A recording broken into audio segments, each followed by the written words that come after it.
for excellent solutions and outstanding customer service. Visit atechaz.com/jobs and get started with your future today. That's atechaz.com/jobs. If you're age 62 or older and own a home, this message is for you. Reverse Rob here, Money Radio's expert on reverse mortgages. Learn how to tap the equity in your home and increase the quality of your life by earning tax-free income while protecting your other retirement assets. Join us for our free Second Saturdays webinar every month to learn more. This is not too good to be true. All you need to do is reverse your thinking. Call me today, Reverse Rob, to learn more at 602-REVERSE. That's 602-738-3773, or download my app by searching Retire Right with Reverse Rob.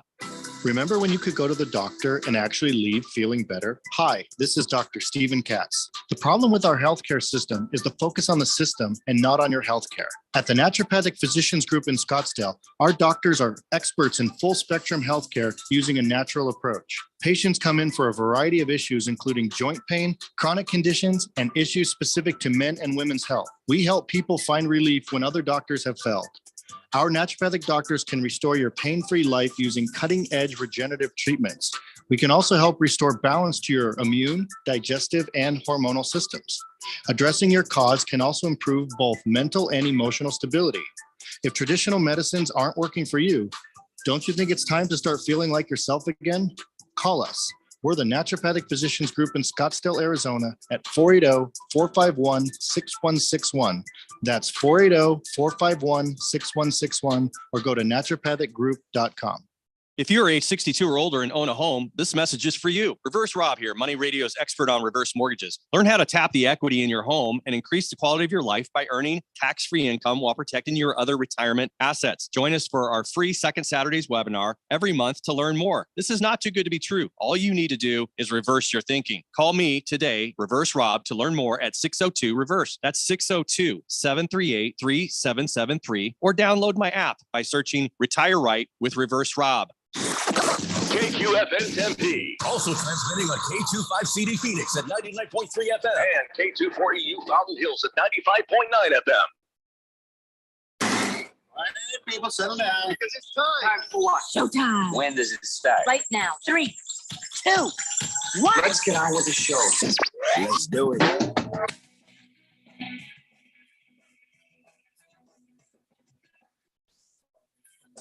All right, everybody, it's Wednesday here on the Daily Blender. I'm your good friend, your radio pal, Jeffrey O'Brien, alongside Randy White. Got Keon Rose there in the control room. You guys are on the Fanatic text line, 888-368-1580, as we broadcast live in the Harman Solar Studios in Scottsdale. And, all right, so I've had a lot of Mountain Dew. I'm not going to lie to you. Had a little Barro's Pizza for lunch. Yes. And Mountain Dew on tap. Yes. I made 3 trips. Yes. I cannot be held responsible for anything that I do or say on this radio program. I still think we need a subscription service for Daily Blender After Dark. Well, it's not even after dark. It's behind the scenes. It's Daily Blender Green Room or whatever. Yeah. We could make a lot of money off of people being able to listen to that, but then people would listen to that and we would be immediately fired. It would just be that quick. So it would kind of defeat the purpose of trying to make money off of that subscription service type thing. So I think we're going to pass on that. But yeah, I've had a lot of Mountain Dew, and I realized this when I went into Radio Ron's office and I was trying to talk to him about some project that Randy and I are working on. Yeah. And I realized I sounded like like a crazed killer. And then we can do this, and then we can do that, and it can make this happen. And I can kind of see him, like his eyes, like he's like, the door's there, but he's standing there. How do I get out of this room? There's only one way in and one way out of Ron's office. Yeah, and he was immediately regretting coming in today, and probably close to asking me into not coming in anymore. But yeah, I'm a little bit. I'm all what did I say? I'm all hyped up on Mountain Dew. You're all amped up. Yeah, I'm all whacked out. So again, I can't be held responsible for anything. But since we're all together, let me just start the show with some baseball. All right. In fact, before the show, Randy said, he said, "Are we starting with baseball?" And I said, I just had a nap, so we're probably safe. Just had a nap, huh? Yeah, All right. so All right. this conversation won't bore All right. me to tears. All right. All right, so let's start with another bad piece of officiating. Okay. Okay, so All Nestor Cortez, right? Yes. He's it's a pitcher. Yes, And, he is. of course, he's for the Yankees, Yes. so I don't care that this happened to him, but it's not a good look. So here's what happens. So the Yankees are playing Keon's Washington Nationals, so he probably cares about this. And Cortez, he's like, he has this thing he's always done, which is these quick pitches, a quick pitch. Yes. And Yeah. it's part of his whole thing. Yeah. And it's part of how he got his job, I think. Anyway, last season, the quick pitch was his go-to jam. Sure. So as he's on the mound there, and he's like, and then it's called a ball automatically. The reason He didn't make eye contact with the batter. he didn't make eye contact with the batter. I guess that's a part of it. You have to make eye contact with the batter, and the umpire, even before the pitch reached the plate, was doing this, waving it off and saying, you got to make eye contact with the batter. And this pissed off Cortez. The next pitch was in slow motion. Oh, yeah. Yeah. And he still got the strike. It was a little bit high into the outside, but it was in the box, and he got the strike on it. And he was kind of laughing like, yeah, see. But this is garbage. What is this eye contact rule? Well, I've never heard of the eye contact rule. Now, what I do know of the new Major League Baseball pitch clock rule is that the batter has to be in the box before 8 seconds on the pitch clock. And that means in the box and looking at the pitcher, ready to receive, not receive, but ready to face the pitch. Does he mean make bedroom eyes at him? I did not. I've never heard in my 61 years on this earth, I've never heard that the pitcher needs to make eye contact with the batter. If that's the case, then can you imagine some of the great pitchers of baseball past? The way some of these guys, Louis Tiant, for example, I don't think the guy ever looked at home plate. He just kind of looked up at the sky, and then he kind of wheeled around. His back at one point was to home plate, and then he delivered the pitch. I don't think he ever looked at the catcher except to get a signal, maybe. And what about Fernando Valenzuela with the Dodgers? Same thing. Yeah. He would look up in the sky, and he would wheel around, and then he would deliver the pitch. Yeah. There's nothing in the Major League rule book that I can find anywhere that says the pitcher has to make eye contact with the batter. How much eye contact are we even talking? Are we talking Loving. about just a quick glance or deeply uncomfortable Hey, pitcher. Team Blandino? I got a little something for you, and it's coming at you at 100 miles an hour, baby. Watch what I'm going to deliver to your batter's box. Not only am I going to make eye contact, I'm going to thrust my right at you before I pitch now. Yeah. Oh, yeah. Yeah. What the hell's wrong with baseball, man? Well, obviously it's completely in chaos and out of control. You got a drunk in the office there in Manhattan. He's trying to, we're not changing baseball. We don't look at it that way. We're just adding a time clock. Well, according to the commercials that they're playing, it's the game you love. It's just better. I don't like people staring at me. I don't like people looking at me. And, Mike Myers fired a guy off a movie for making eye contact once. Well, this is ridiculous. And now you're expecting us to do like this? The umpire clearly has it wrong. The pitcher does not have to look at the batter. Well, okay, so that is something I hope they figure out. But the whole pitch clock thing, turns out that's working. It has shaved 26 minutes off of the spring training. Oh, games. my God, 26 minutes, Keon. Did you hear that? Wow, we've saved baseball. That's a lot of time, man. That's actually a good chunk. Baseball. It is a lot of time, baseball. but that's the problem, isn't it? It doesn't do anything. No, it doesn't hurt or help it. Okay, you've shaved off half an hour. It doesn't hurt it that it's shorter, but it doesn't help it either. If you're trying to reach a Gen Z kid, whose attention span is 25 seconds, half an hour, you really haven't made the game. They're not going to go, oh, thank God you saved 26 minutes. Now I'll be watching more baseball. Look, no, you're right. The pitch clock, is I think it's asinine, just like the ghost runner on second base. That's just my personal opinion. I think if you have a ghost runner, you have to have them go.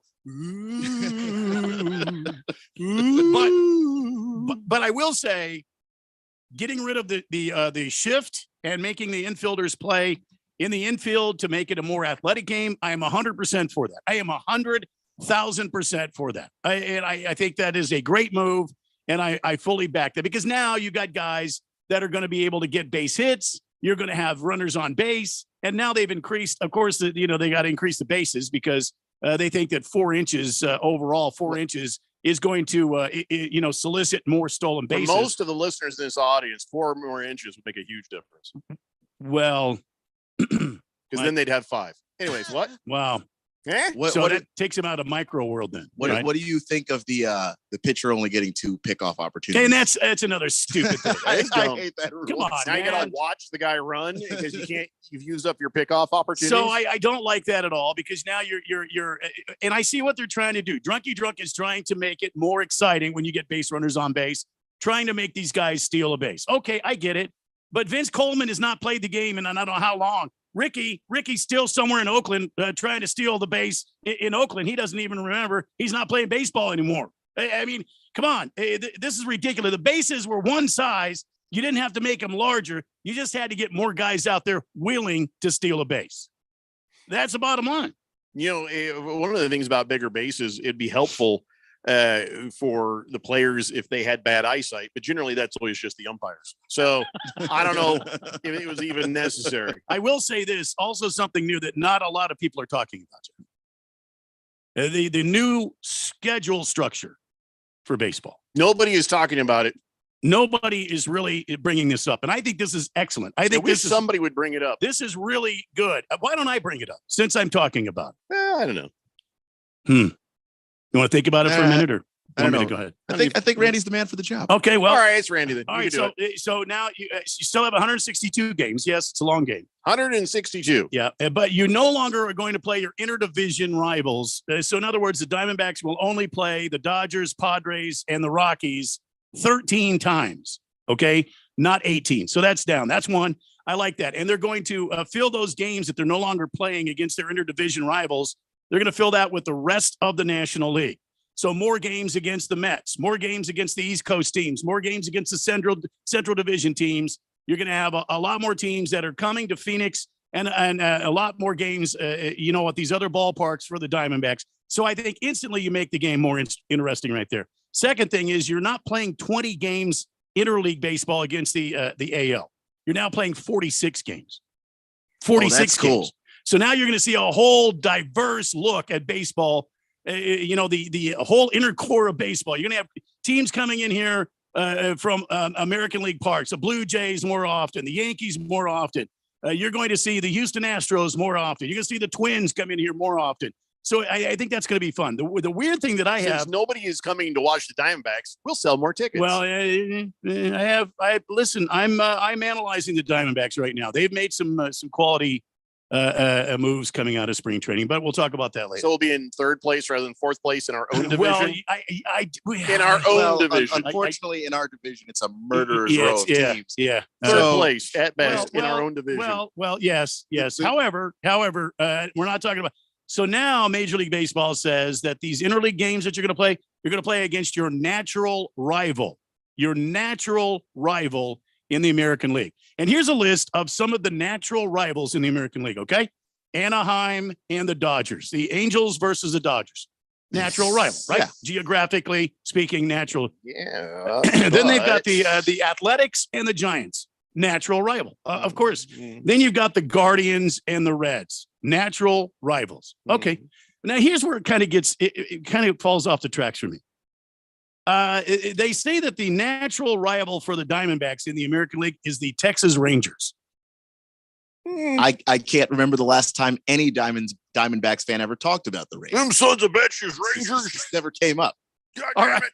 All right. So Stupid Rangers. So instantly in my mind came up, it was, well, who's the natural rivals for the Houston Astros? Hurricanes? No. I don't know. No. You know who it is? The hell is that guy doing out there? Anyway, IQ points? no. The Colorado Rockies Washington? are the natural rivals for the Houston Astros. How does that happen? I don't know. It Geographically speaking, how does that happen? doesn't make any sense. It makes no sense It's- whatsoever to me. it's sort of like, in politics with those gerrymandered counties. But by doing it one way, you make all the other ones look ridiculous. Yeah, it's just kind of, So you've got the natural rivals, and some of them make a ton of sense. I'm guessing Nationals and Orioles, for instance. Yes, that's a natural rival. The natural rival. Those make sense, but you end up having a stretch to make some of the other ones Rays, make sense. Marlins, natural rivals. The natural rival for the Diamondbacks, geographic or otherwise, is nobody, because nobody cares about us. Nobody finds us to be a threat of any kind. Nobody looks at the schedule and says, those sons of bitches. But when we play the Dodgers, that is who we get riled up about. I don't think there's anybody else unless we shot them Yankees. But remember, it is the natural rivals for the American League and National League. We're not talking about National League. We're talking about American League, National League. Geographic, geographic. For instance, the Yankees and the Mets are obviously natural rivals. And for years they had the Subway Series, even though the Mets were really bad. Like nobody cared about the Mets. Yeah. But it still meant something in that city. So I think that there's some places it does work. Well, it went way back. So they've got the Mariners and Padres as natural rivals for this AL-NL interleague play. Well, what the heck? The Mariners and the Padres, why wouldn't the Mariners and the Rockies? They're closer, aren't they? Yeah. Right? And Padres, wouldn't that be more of a Houston Padre thing? I mean, if you're talking about natural rival, wouldn't it be a little better than Houston going to Colorado? I don't know. I agree. Don't get me started on the swinging fryer. Odd. It's not bad. It's not one of those things where we're just killing Rob Manfred because it's terrible, but it's kind of screwy. It's kind of weird. I mean, I appreciate the effort here. A for effort. Like he actually put thought into this one. But it was probably in between happy hours when he thought this up. You know what? Anyway, for the 10 minutes where he was sober that day, he did some work there. I do appreciate this change in the schedule. I think it's been a long time coming, and you're adding more diversity in games, making the ballpark and ball games more fun to go to because you see a bunch of different games. So, I mean, I hate the ghost runner. I hate the pitch clock. 26 minutes is not going to save your entire baseball industry. I'm sorry. It's just not going to do it. It makes no sense. 4-inch larger bases. Oh, come on. If Vince Coleman and, if some of these great base stealers over the years could steal bases and it was that size, I mean, these other guys out today could do it if they wanted to, right? Yeah. A lot of the stuff with the bases is analytics. It's not exactly. Like, here we are. It's the stat sheets basically going just statistically. You're not supposed to go for the base because an X, Y, and Z variable in a spreadsheet somewhere. Like that's the reason why people don't steal bases, not because guys can't do it. Yeah. Yeah. And, that's all the baseball news. I mean, it's opening day tomorrow. I'm extremely excited to be watching baseball all day. I'll be here at the office. However, next Thursday, the Diamondbacks home opener, I will not be here. All right. Good to know. I will not be here next Thursday. 888-368-1580. Wilbur says Mountain Dew, if used properly, is actually really good punchline to a funny joke. Fifth letter says, Radio Ron, don't let Jeffrey fool you. Blaming it on the Mountain Dew. I see some snow boogers in his nostrils. That boy needs a drug test. I can't afford cocaine. I work here. Yeah. Big George says, Jeffrey, you sound like Kramer when he won that lawsuit against the coffee shop for having 2 hot cafe lattes, and he won free cafe lattes for life. He was all hopped up on caffeine. Average Joe says, the pickoff is good. It's not to help stolen bases. He says it's probably to speed up the pitching. I know what it's for, but you're taking away an aspect of the game. You're taking away an aspect of the game. No, he says because clown pitchers throw over 4 times in a row to hold the runner, it's a waste of time. Just like the batter stepping out and checking his gloves, putting dirt on his hands, looking into the stands after every pitch. It's a waste of time. And yeah, I've been watching baseball for 40 years and I'm good with it. It's like chess. It's like, let's just get rid of all the pawns because that part's a waste of time. It's part of the strategy of the game. Holding the runner is part of putting pressure on that pitcher. So I think all we're doing right now is we're giving pitchers a massive advantage without them having to have. See, I was going the other way. The strategy on because now if your runner gets on first, he knows there's only going to be 2 pickoff moves, so he can stretch his pickoff, make the pitcher waste his pickoff moves, and then he can take off on the 3rd pitch. Yeah, and I forget exactly what I think. If he steps off the mound, Even if he doesn't throw it, that counts as a pickoff move. So I don't know. It's just gotten that part I don't enjoy, because there's a strategy there that if you take it away, that's a whole chunk of the game that I actually enjoy. Pinocchio reaffirms something I said earlier. So happy the Red Sox are going to be out here more than once every 6 years. Mm-hmm. Everybody who's a fan of a team from somewhere else, if they show up here more often, that's going to make them happy too and sell more tickets. Well, yeah, I mean, it's. I think it's good for the game. Absolutely, you get to see more teams every year, even if the Diamondbacks are having a rough season, which I'm not so sure they're going to have a bad season, but that's for a different time. Mr. Pringle says, so Randy likes the new diverse baseball schedule. Seems like I remember him ranting about interleague play in the past. By the way, who the hell are the Guardians? Are they from Montreal? Do they guard all of Canada? It's a fair question. I don't know either. Cleveland. They guard Cleveland. Why? By the way, we need to shut down Ohio.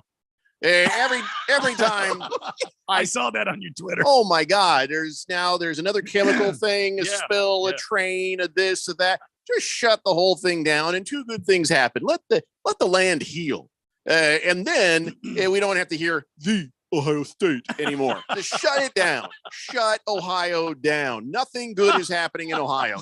No one talking about the Rock and Roll Hall of Fame. How about the Rock and Roll Hall of Sadness if it's in Ohio? Just shut it down. Let the earth heal. Then we'll go back there in a decade or two. Berg says natural rival are fans to the stadium. And he said, sorry. Natural rival are fans to the stadium? Because they don't show up. Yeah, I think he means the Diamondbacks. Yeah. They hate the stadium. Lost Toby says, some people could use an extra 4 inches. We know you could, Lost Toby. We know you could. All right, let's take a break. We'll come back. We even have a little bit more baseball for you, Randy. Although this is not quite as serious. Somebody got a golf course. Somebody got a huge payday. And we'll tell you who the worst of the baseball's mascots. The worst mascot? Yeah, real fast. Who do you think it is? D. Baxter, that miserable flea bag cat they have out there. Keon? I'm inclined to say D. Baxter too, because you're the Diamondbacks and you have a bobcat for a mascot, and you no longer, well, you do still play at the Bob, I guess, but not even close. Not called that. Wow. There are a bunch more ahead of Baxter the Bobcat. Okay. I'll tell you who it is when we come back. It's the Daily Blender here on 1580 The Fanatic. This is Brent Musburger's Action Update on 1580 and 99.3 The Fanatic. The best way to start betting smarter is to sign up for a free VSiN subscription at vsin.com/subscribe. That's vsin.com/subscribe. NBA tonight, the Phoenix Suns home to take on the Minnesota Timberwolves. Phoenix a 5-point favorite, minus 200 on the money line. Minnesota plus 168 with the over-under 235. The Portland Trailblazers home to face Sacramento. The Kings a 14-point road favorite, minus 900, while Portland is at plus 610, over under 235. The Oklahoma City Thunder hosting the Detroit Pistons. Thunder favored by 11.5 points at home, minus 650. The Pistons at plus 480. The over-under in Oklahoma City, 231.5. I'm Tony Desiri with your VSiN Action Update on 1580 and 99.3 The Fanatic.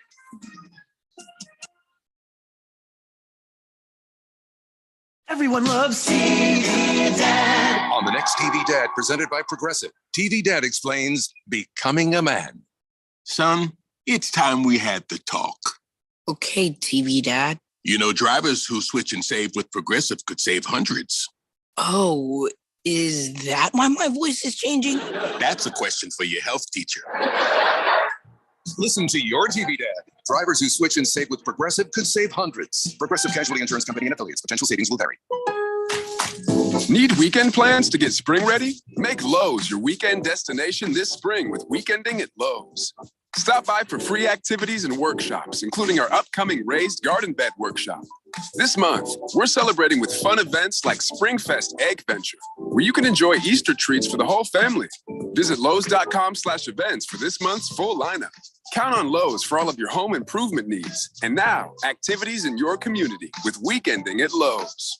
If you are an IT professional looking for an opportunity with great benefits, the freedom to creatively solve problems in a career with great growth potential and a team environment, look no further than Affinity Technology. Serving the Valley since 1992, Affinity Technology is looking for a level 1 tech to develop and deliver excellent solutions and outstanding customer service. Visit atechaz.com/jobs and get started with your future today. That's atechaz.com/jobs. News, Will of the People, World Tour. April 2nd, Desert Diamond Arena. News. With special guests, Evanescence, and Highly Suspect. Will of the People, the new album, available now.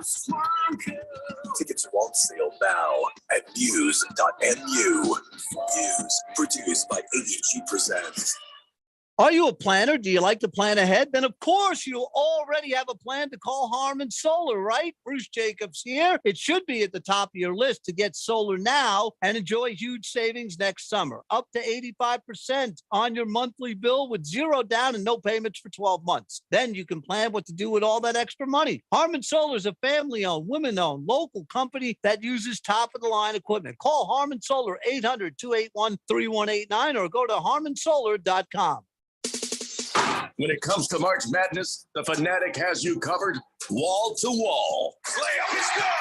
1580 The Fanatic is your one-stop exclusive home for the NCAA men's basketball tournament. He'll shoot a contested three, and he'll bury it. Triple time. From the first tip to the final buzzer, we've got you covered. 1580 and 99.3 The Fanatic. And at 1580thefanatic.com, your exclusive home for March Madness.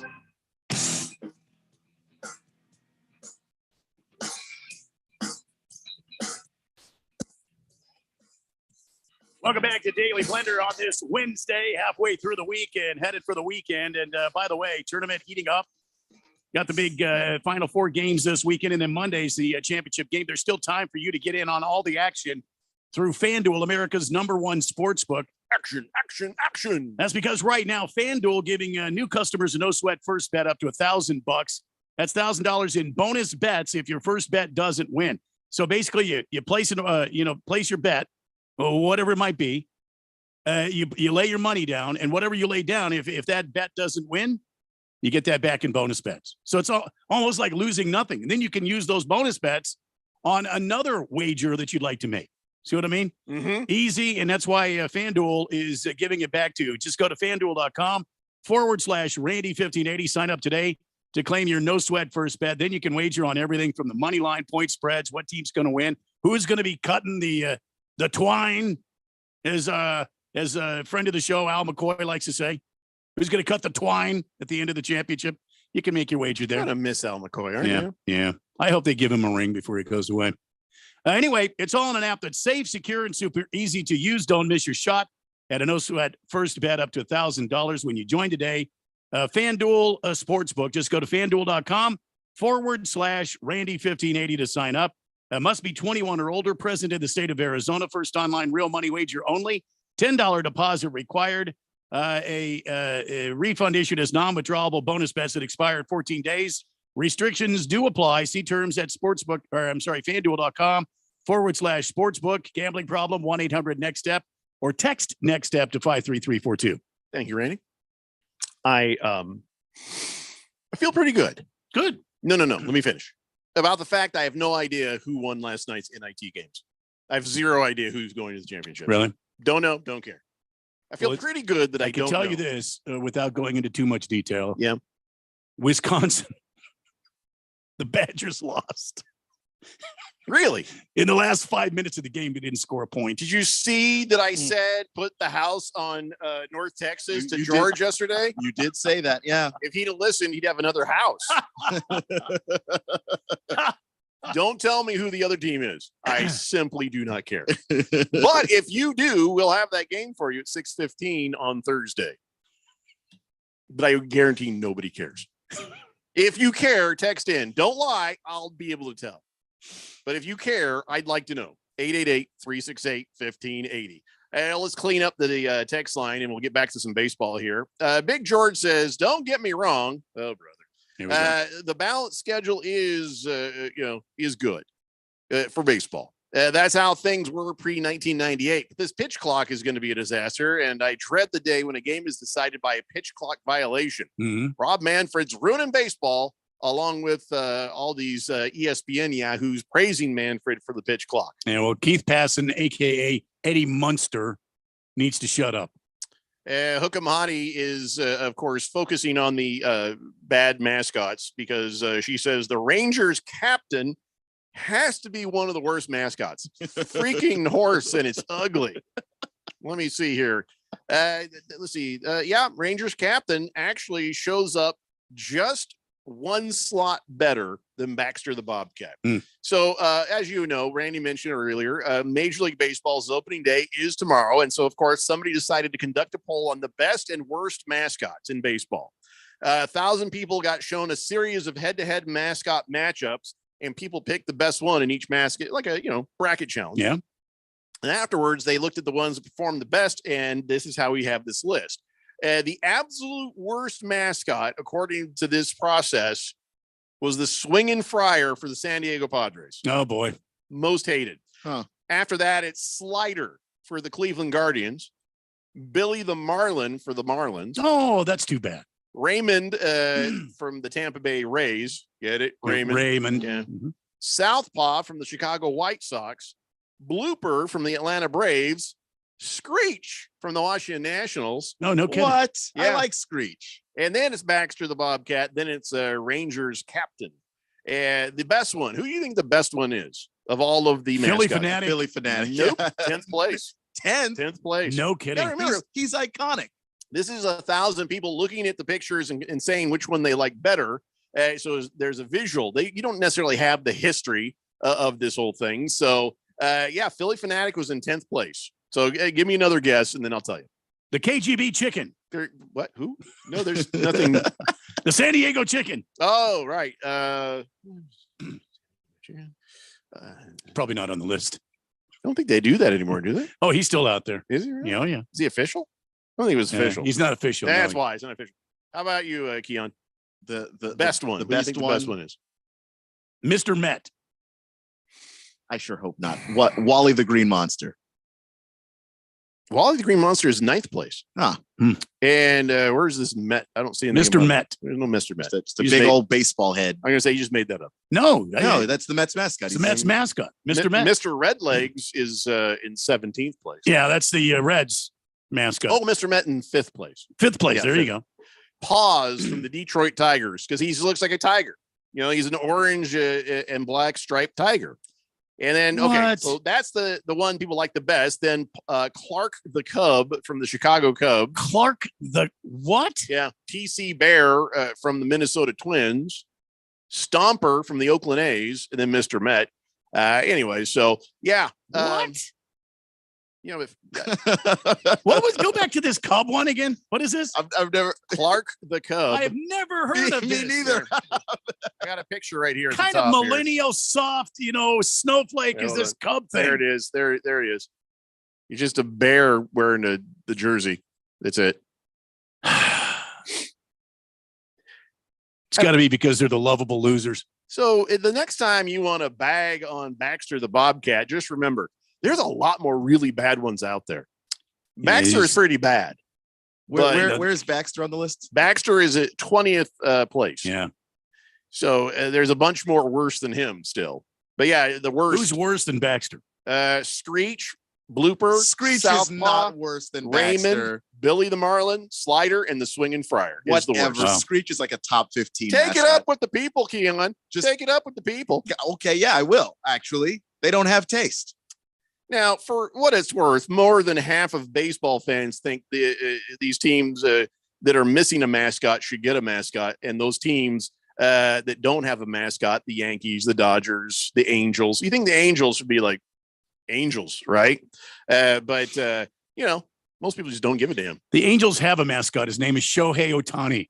Yeah, and they just paid him a lot of money for a mascot. I mean, come on. $65 million coming up in this year, and holy crap. Scherzer, he gets 59.3. Judge gets he got a 9-year, $360 million deal right there. So he got 44.5 million. But Verlander, 43.3 million. But Ohtani, he's making 65, while Mike Trout, arguably the best player in baseball, 39.5 million. Yeah, well, his contract's a bit older than the rest of these guys. Don't worry about Mike Trout. While Shohei Ohtani is making bank, and you got to come on, man. You got to admit this guy is amazing. He is amazing. He's wonderful. But Mike Trout is like, oh yeah, well I got a golf course. Yeah. Him and Tiger Woods have teamed up, and then Ohtani will say, probably through an interpreter, oh yeah, it's in Jersey. Okay, no, it is in Jersey. It's on a landfill. But that's Mike Trout's home. That's his home state. That lumpy part right there, it's a mafia man. Jimmy Hoffa was buried right off the 16th hole here. So, but yeah, him and Tiger Woods got together and built a golf course in New Jersey. And it's really not as much about Tiger Woods as it is his company, TGR Design, who came in there. Not like Tiger Woods measured anything. Right. Like he was just sitting down out there. Let me sit down at the draft board, Mike. I'll get right back to you. Yeah, no, 0%. I would like the greens to be fast. How can we do this? Yeah, no, I don't think Tiger's. His input comes after it's already built. Him and Mike Trout go out there to have a golf game, and Tiger's probably going to have some notes. Now wait. The thing about Tiger Woods is he is involved in the process. He comes up with ideas for the golf course. Make sure you build it near Denny's. So somebody can have a Denny's on the 18th, please. Just make sure you got some trashy looking waitresses in there for me. But that's all I'm asking. No, he does. I mean, look, Jack Nicklaus. He has he made millions doing golf course design. I mean, that Tiger Woods ain't picked up a damn pencil. Well, he doesn't have to. He works with the drafters and designers, and but he gives input. He knows how he wants it to kind of look, and then they design the course around his here's vision. his input. Here's where you send the check for me. Right here. Here's my routing number, my bank information. Just send me the money. Arnold Palmer made a living off of designing golf He made all his money up iced tea and lemonade, and you know it. Well, it was Pennzoil and lemonade. So It's like that Bill Burr joke about Steve Jobs. Steve Jobs didn't design anything. He walked into a room of engineers and was just like, I want a phone that has no buttons. Yeah. And then they had to figure out how to make that happen. It's the same thing with Elon Musk, really.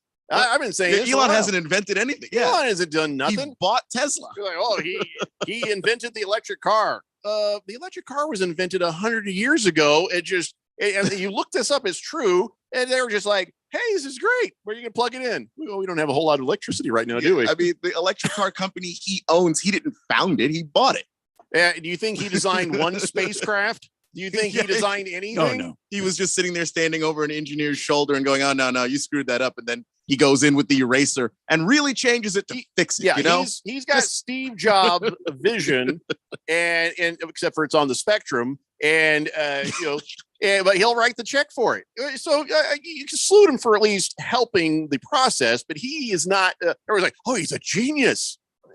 Not so much genius. No, not so much. Not so much. Look at Twitter right now. Okay, look at Twitter. He's ruined Twitter. I was reading a tweet and then it just disappeared. I never found it again while I was reading it, mind you. It disappeared while you were reading it? Yeah, it just. What kind of CIA stuff is that's this? crazy. It just updated and that was it. I never found the tweet again. I don't know what.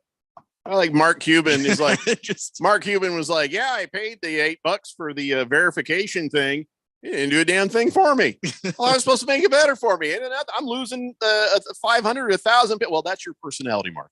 But he's like, I didn't doing anything for me. So why would I get it? But of course, Elon Musk, the genius that he is, offers, a special thing to a guy who has millions of followers. And then that guy just says, well, this was stupid. Why am I paying the $8? I ain't going to pay the $8. Way to go, Elon. That's some great advertising for your product. You might want to make sure it works. Just saying. First. Yeah. I don't know. Yeah, back to this. So, yes, Shohei Ohtani, $65 million. Mike Trout got a golf course. Yeah. You know what I think is funny? He named it Trout National. Did he really? Kind of a dig on Trump National. Oh, I see. He named it Trout National. That's kind of good. I kind of like that. All right. So let's see here. We're about ready to take a break. We've got many things that we need to talk about. And one of them, I'm going to let you ponder this. Okay. I want you to ponder this. Is peanut butter a liquid? Don't say anything.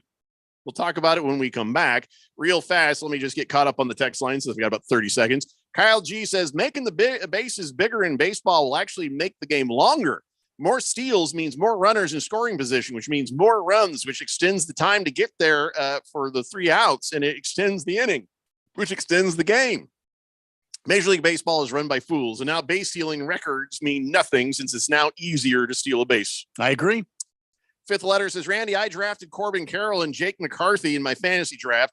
Diamondbacks have some solid young players right now. That's for sure. I think you're right. And a lot of people have Corbin Carroll on the Rookie of the Year watch. And also they brought that flamethrower. I can't think of his name right now.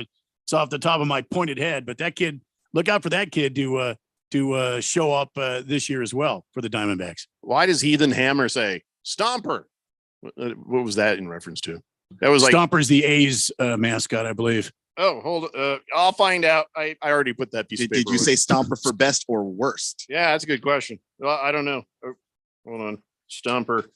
But the Oakland A's? Yeah, Stomper.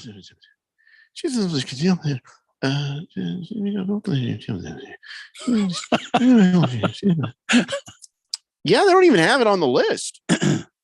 Stomper of the A's? Yeah. Stomper got snubbed. Stomper got completely stubbed off this list. It is in Oakland, so. Oh, no, it's fourth place. There it is. For some reason, Jeffrey is looking at the bottom of the list. Well, when I hear Stomper, that's where I'm going to spend a lot of time with my eyes. It sounded like a really list. dumb name to him. No, it's up here, top 5. There he is. Well, there's Stomper. What the hell is Stomper? What the hell is Stomper? Yeah. Here, I'll show you the picture here on the video feed. See right there? Blurry number 4. Is that an elephant? Is that what is that? He is in fact an elephant. He is an elephant. That is an elephant that has been brutally disfigured in some sort of an accident because his trunk is only about half his nose. Right there. Yeah. Doesn't make any sense. All right, we got to take a break. When we come back, we got other things to talk about before we get to a giant pile of NFL football. It's a Daily Blender here on 1580 The Fanatic. When you get nachos, tacos, empanadas, spicy queso with jalapenos, Pepto-Bismol's there. Pepto-Bismol provides fast, effective relief from nausea, heartburn, indigestion, upset stomach, and diarrhea. All the things that can happen unexpectedly on vacation. So before you travel, pack the Pepto. Pepto-Bismol. When you have nausea, heartburn, indigestion, upset stomach, diarrhea. Use as directed. Keep out of reach of children. Business people like it straight and to the point. So here it is. Bruce Jacobs here to tell you take control of your utility expenses by calling Harmon Solar right now. They can save up to 80% on that monthly electric bill with zero down and no payments for 12 months. Level your energy costs. Protect yourself from inflation. How's that for straight and to the point? Here's more. Harmon Solar is a local family-owned company that uses top-of-the-line equipment. Call Harmon Solar 800-281-3189 or go to harmonsolar.com. Nerds! Here at NerdWallet, we often see people wrestle with financial decisions. Mike is in the ring, up against his nemesis, Indecision. Mike can't decide the best way to save his money, and Indecision has him boxed in. But wait, Mike tagged in NerdWallet. Let's go. With NerdWallet side-by-side comparisons, you can find a high-yield savings account with interest rates that earn more bank for your buck. So the next time you wrestle with a financial decision, you'll come out on top. NerdWallet, the smartest decision for all your financial decisions. The Renaissance Festival is back! Weekends now through April 2nd. Great shopping, a giant crafts market. New shows featuring sea fairies, mermaids, and merriments. Non-stop feasting and more. The Renaissance Festival is back. Weekends now through April 2nd. Discount tickets available at Bashers and Food City or Arizona.renfestinfo.com. Presented by Delta Airlines, Bashers, Food City, Pepsi, Budweiser, and Guinness. Exclusive coverage of the NCAA men's basketball tournament on 1580 and 99.3 The Fanatic is presented by Harmon Solar, Kasai Japanese Steakhouse, American Furniture Warehouse, Desert Diamond Arena. Don't miss a moment of the action, the upsets, the last-second buzzer beaters that make this tournament madness. The NCAA men's basketball tournament, exclusively on 1580 and 99.3 The Fanatic, and always on at 1580thefanatic.com. This is Joan, enjoying some me time up on the rim. This is Simon and his friends paddling the Salt River. And this is Brad. Brad is, well, no one knows where Brad is. What they all have in common is that they went to azmbdnow.gov to quickly and easily renew their registration or 30 other services. So go to azmbdnow.gov and get more time to enjoy all the things you love. Sponsored by ADOT in partnership with the Arizona Broadcasters Association and this station. This is Brad Musburger. Don't miss Betting Across America, Saturdays at 11 a.m. right here on Arizona Sports Betting Station, 1580 and 99.3, The Fanatic.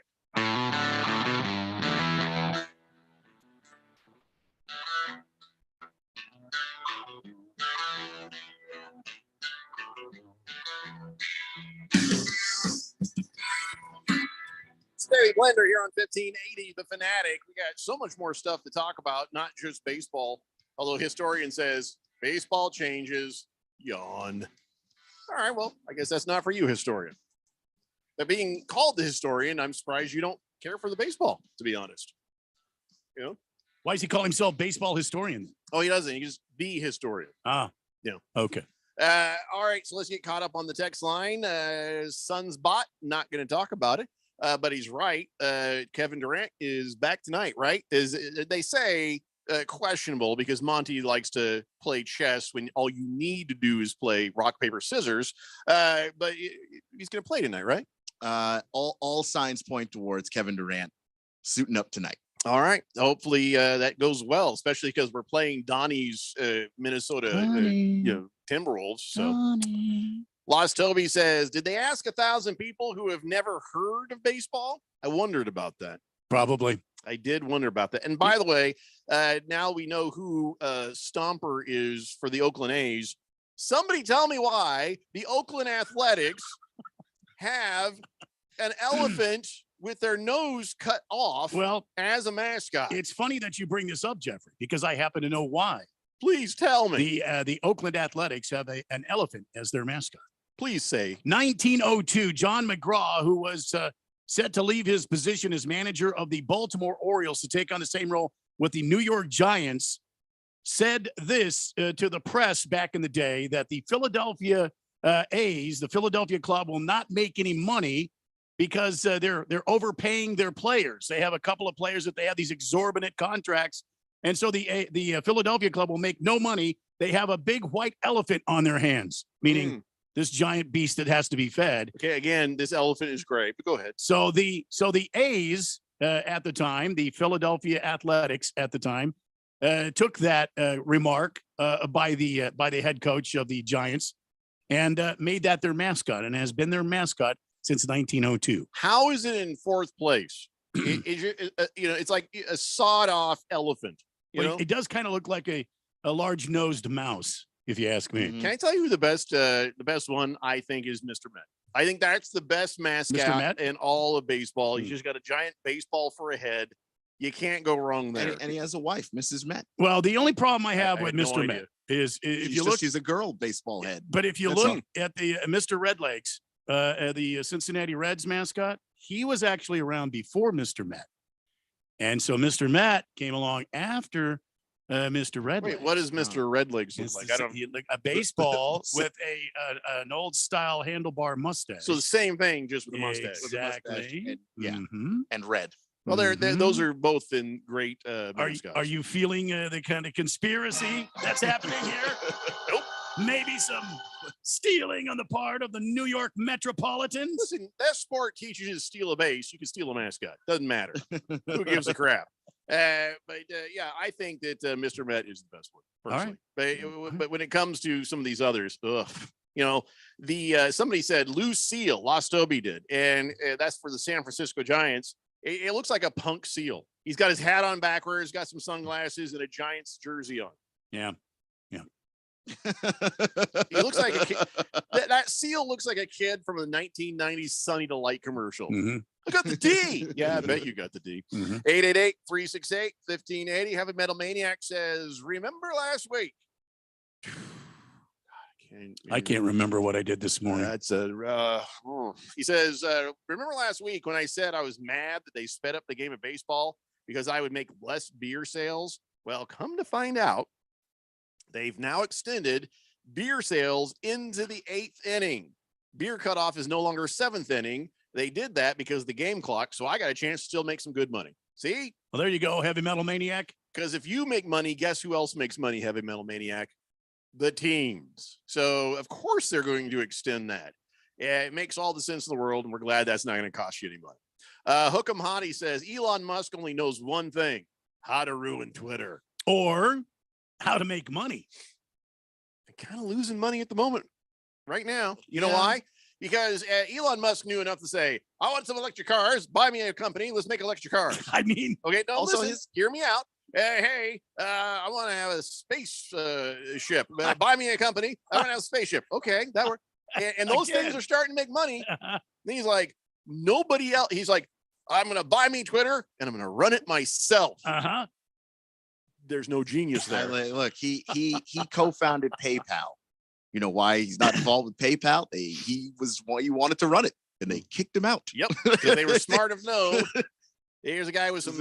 He's an idea man. He ain't a do man. If Elon wants to buy something, it's probably not the worst idea. Yep. If he wants to run it, Elon, wait, stop. There's nobody stopping with Twitter. And what did he do? Yeah. He walked in the door with a toilet. That's what he did. Remember that? Yeah, he walked in with a toilet. Yeah. Like clearly this is going to go back. And then the next day, right now, ready to just stop doing Twitter altogether. He fired all the people that work there, and Twitter functions like he fired all the people that work there, or half the people that work there. Yeah. Fantastic. I don't even care. I don't know. I mean, I've got way more followers on Facebook. I don't know why I just didn't stay there. I have forsaken you, Facebook. I have forsaken the Zucker. Booger Wolf says, what up, you flat earthers? Go Suns, baby. Randy, pour a brew to celebrate the Durantula's debut, you scalded foot hooligan. There you go, my friend. Enjoy it. What time does that game start? Is it 6 or 7? I'm looking forward to tonight's game. Is it here? Yeah, no, it is. Why would it be here at the studio? They can't. There's no place in here for them to play. There's a basket right behind you. Talking about City of Phoenix. Well, then they can only play half court. Downtown Phoenix. Don't take me so literally. The couch over there is going to be out of bounds. Remember we used to shoot hoops on that thing? Clearly, you don't remember that. So bad. Nerf It's basketball. 7 p.m. Good. I can get home and watch it. Looking forward to it. What's that? Did you know there's a mic windscreen over on the couch? I think that's Bruce Jacobs. Don't touch it. What happened? You'll automatically catch something. What's taking place if there's a windscreen over? I keep picking up the Jets bobblehead off that couch and putting it back over here. So I don't know if Dale is like, you can't have nice things, and throws it over there. I don't know what's happening in this place. Big George says, is this the last weekend for the Renaissance Festival? Does this mean no more huzzah after this week? Huzzah. I hope so. Historian says, don't get me wrong, I like baseball. The changes are reducing the need for a human manager. Think AI, Randy. Yeah, think AI, or just think those nerds that are in the front office with their their calculators and their slide rules coming up with the strategy for baseball. Managers are not needed anymore. You should just have like a talk box down in there. All right, here's the lineup. All right, go play ball now. We'll tell you what else to do later. I've been chatting with AI lately. Have you? Yeah. AI is really stupid. still, and AI lies. I sit there, I'm just trying to have a conversation with this chat GPT thing. And I was like, all right, then I'll ask you a question about earlier in the conversation. Hey, so what is my name? It pauses. David? No. Where do you get David? Where'd that come from? The AI has a way to go before we got to worry about it. Bruno Baller says, remember that chicken that started in San Diego, then became known as the famous chicken at the baseball games? San Diego chicken. Yeah. There was a lawsuit between the Philly Fanatic and the chicken thing. I don't know. Oh, I don't remember that. Or something. I don't know. I only half paid attention. It's baseball. Yeah, the San Diego radio station, KGB, had the famous KGB chicken. who was really the innovator of all mascots that you see now. Mm-hmm. Mm-hmm. I'm sure there's a like a 10 for 10 on it. Not enough interesting to be for 30 for 30. Probably 12 for 12. Yeah. Mars Bars 805 says, "Happy Whiskey Wednesday, guys. I'll take an 805, please." And I'm not reading the rest of what he says. He's cheering on teams that I don't care about. I don't care about the A's, so I'll go ahead and give you the go A's. I don't care. Fish Tank says, "Just made it to the show. Where did Blooper from the Braves land? He kind of sucks. Blooper. Yeah. He is worse than the Nationals, the Diamondbacks, and the Rangers mascots. Blooper is 22nd out of 27. Well, he sucks. At least it's Blooper and not what the mascot was briefly for the Braves. Oh, right. Old Chief Nakahoma. Yeah. Yeah, not their finest moment. Just not their finest moment. He had a TP out in out in center field. wasn't good. Kiss the Cook says that short elephant nose is to stop the mascot from constantly smelling the balls. Oh, that's a good point. You don't have to smell those baseballs all the time. Booger Wolf wants us to know that Licky Lips is a buddy of his that steals jokes. Well, no, Booger Wolf, we don't believe you. We believe that you and Licky Lips are the same person, and you will have to do a heavy bit of lifting to prove otherwise. Fifth Letter says, "Of course, 7-head LeBron and the Lakers need to take care of business tonight. Also, 7-head. They're on the road playing the Bulls." Hey, speaking of LeBron, holy crap, that kid of his, though. That kid of his, there's some video of him. Of course, LeBron is there, and he stands up and he's cheering. But basically, what is he doing? Yeah, he's taking credit. But LeBron, he was. It's actually the one thing he can. If that's your kid, I mean, you don't take credit for his everything. The genetics is it. After that, I'm sure he got some tips from the old man. But that kid has earned whatever he does on a basketball court. You know what I mean? So I'm just saying. He was good. I was reading somewhere that they're expecting Bronny to have a $65 million NIL deal. Yeah, he's going to be the king of all NILs. He'll have the LeBron James of NIL. No, I'm not saying which kind of stinks in a lot of ways, because I thought, okay, wow, here comes the NIL, and a lot of these players that are, not necessarily the most famous players, but they can get some deals here and there. And then in comes Bronny James, in comes Arch Manning, the royalty of their respective sports, and they're the ones that are sucking up all the NIL deals. This is exactly what I said was going to happen. This NIL thing is no more than college free agency. But you know what? The really great ones will get a lot of money. The not so great ones won't get as much money, but at least these guys have an opportunity to get the money. Wow. And it's not illegal, and nobody gets in trouble. Not when you got guys like, and I'm not speaking poorly of Bronny James, but you have these types of athletes that come in here and just suck it all up. There's nothing left for anybody else. What we have seen happen in the world of college sports, there's one thing that is always going to be true. There's always more money. There is always going to be money coming from some source. Trust me. If a team needs a player to get money, there will be money. Guess we'll see. Tell me if I'm wrong, Keon. I mean, there will be, but there's always going to be people who are undervalued. You're a left guard. You're important too, but no one made $1 million this year. But you're not a quarterback, so guess what? You're not getting right. And I thought this was supposed to help these kids. If you're a kid and just genetically you're 6'9", 310, guess what you're doing? You're not playing quarterback. Okay, they're not letting you do that. I feel like you're profiling someone. Yeah, that's not fair. No, I'm saying what if this kid is 6'9", 350 pounds could throw the ball a mile? Why isn't there a 7-foot tall quarterback? That would be friggin' amazing. Well, who was the ASU guy? I'm not profiling. Brock Osweiler was 6'8". He was way Brock up there. Lobster. Yeah, Brock Lobster. He was up there. But he was 4 inches shorter, and we needed a George-sized quarterback. And this is the reason why height is an interesting thing in football, because he was tall, but then he had a sidearm throw. So whatever advantage he had, because his arm was tall, like 7 feet long, he took it away from throwing down by his chin. You'd have to hike from a shotgun, because if a 7-foot tall guy is trying to be under center, every time you try to hike, you're going to hit yourself in the nuts. Because it's got to go up. You know what I'm saying? It's just an awkward angle for that. All right. So that's 1 hour down, and we got 2 to go. So when we come back, we have a few more things to talk about before we get into this giant pile of NFL football, owners meetings, free agency, draft is on the way. So much to talk about when we come back. It's the Daily Blender here on 1580, The Fanatic. Sorry, but we actually have a wait list for our Monstera. Shaw's greenhouse is really bringing in the green. We can't keep snake plants in stock. She needs a construction manager to build on her roots and grow. We could add a whole section for ferns. Here we'd have dahlias, dahlias, and more dahlias. Indeed can help her hire great people fast. I need Indeed. Indeed you do. You can schedule and conduct virtual interviews all from your employer dashboard. Visit Indeed.com/credit and get $75 towards your first sponsored job. Terms and conditions apply. Nerds! Here at NerdWallet, we often see people wrestle with financial decisions. Mike is in the ring, up against his nemesis, indecision. Mike can't decide the best way to save his money, and indecision has him boxed in. But wait, Mike tagged in NerdWallet. Let's go. With NerdWallet side-by-side comparisons, you can find a high-yield savings account with interest rates that earn more bank for your buck. So the next time you wrestle with a financial decision, you'll come out on top.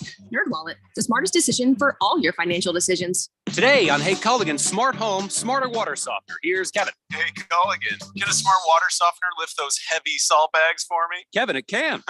Wait, it can? Yep, the smart high-efficiency water softener from Culligan can alert your dealer when the salt needs to be replaced, and they'll do it for you. So your water stays soft, and you stay away from lifting the bags. I mean, I could lift them if I wanted. No judgment here, Kevin. We're happy to do it, and we're already on the way. Let us help you out with a free in-home water test with the local Culligan water expert at Culligan.com.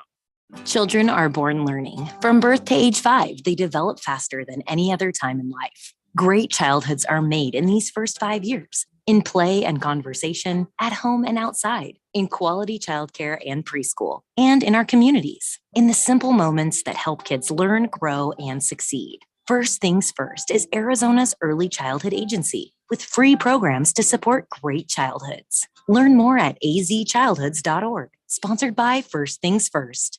What if I can't afford to retire? What if I outlive my money? What if I can't take care of my family? If you're worried about the what ifs life can throw your way, maybe it's time to think about a financial plan. I'm Mo Ansari, president of Compact Asset Management and host of Market Brown. The financial planning team here at Compact focuses on the answers to all of life's what ifs. Wouldn't it be nice to replace worry with confidence? Maybe I can retire in style. It would be nice to not worry about my family. Maybe I can have the financial freedom to live the life I want to live. Call me and let's discuss your what ifs. Call 1-800-388-9700 for a free consultation and a free retirement income evaluation. That's 1-800-388-9700, and I will meet with you personally. 1-800-388-9700. Compact Asset Management is a registered investment advisor, funds custodian, Fidelity Institutional Wealth Services, member FINRA, SIPC. KQFN Tempe. Also transmitting on K25CD Phoenix at 99.3 FM. And K240U Fountain Hills at 95.9 FM. All right, people, settle down because it's time. Time for what? Showtime. When does it start? Right now. 3, 2, 1. Let's get on with the show. Let's do it.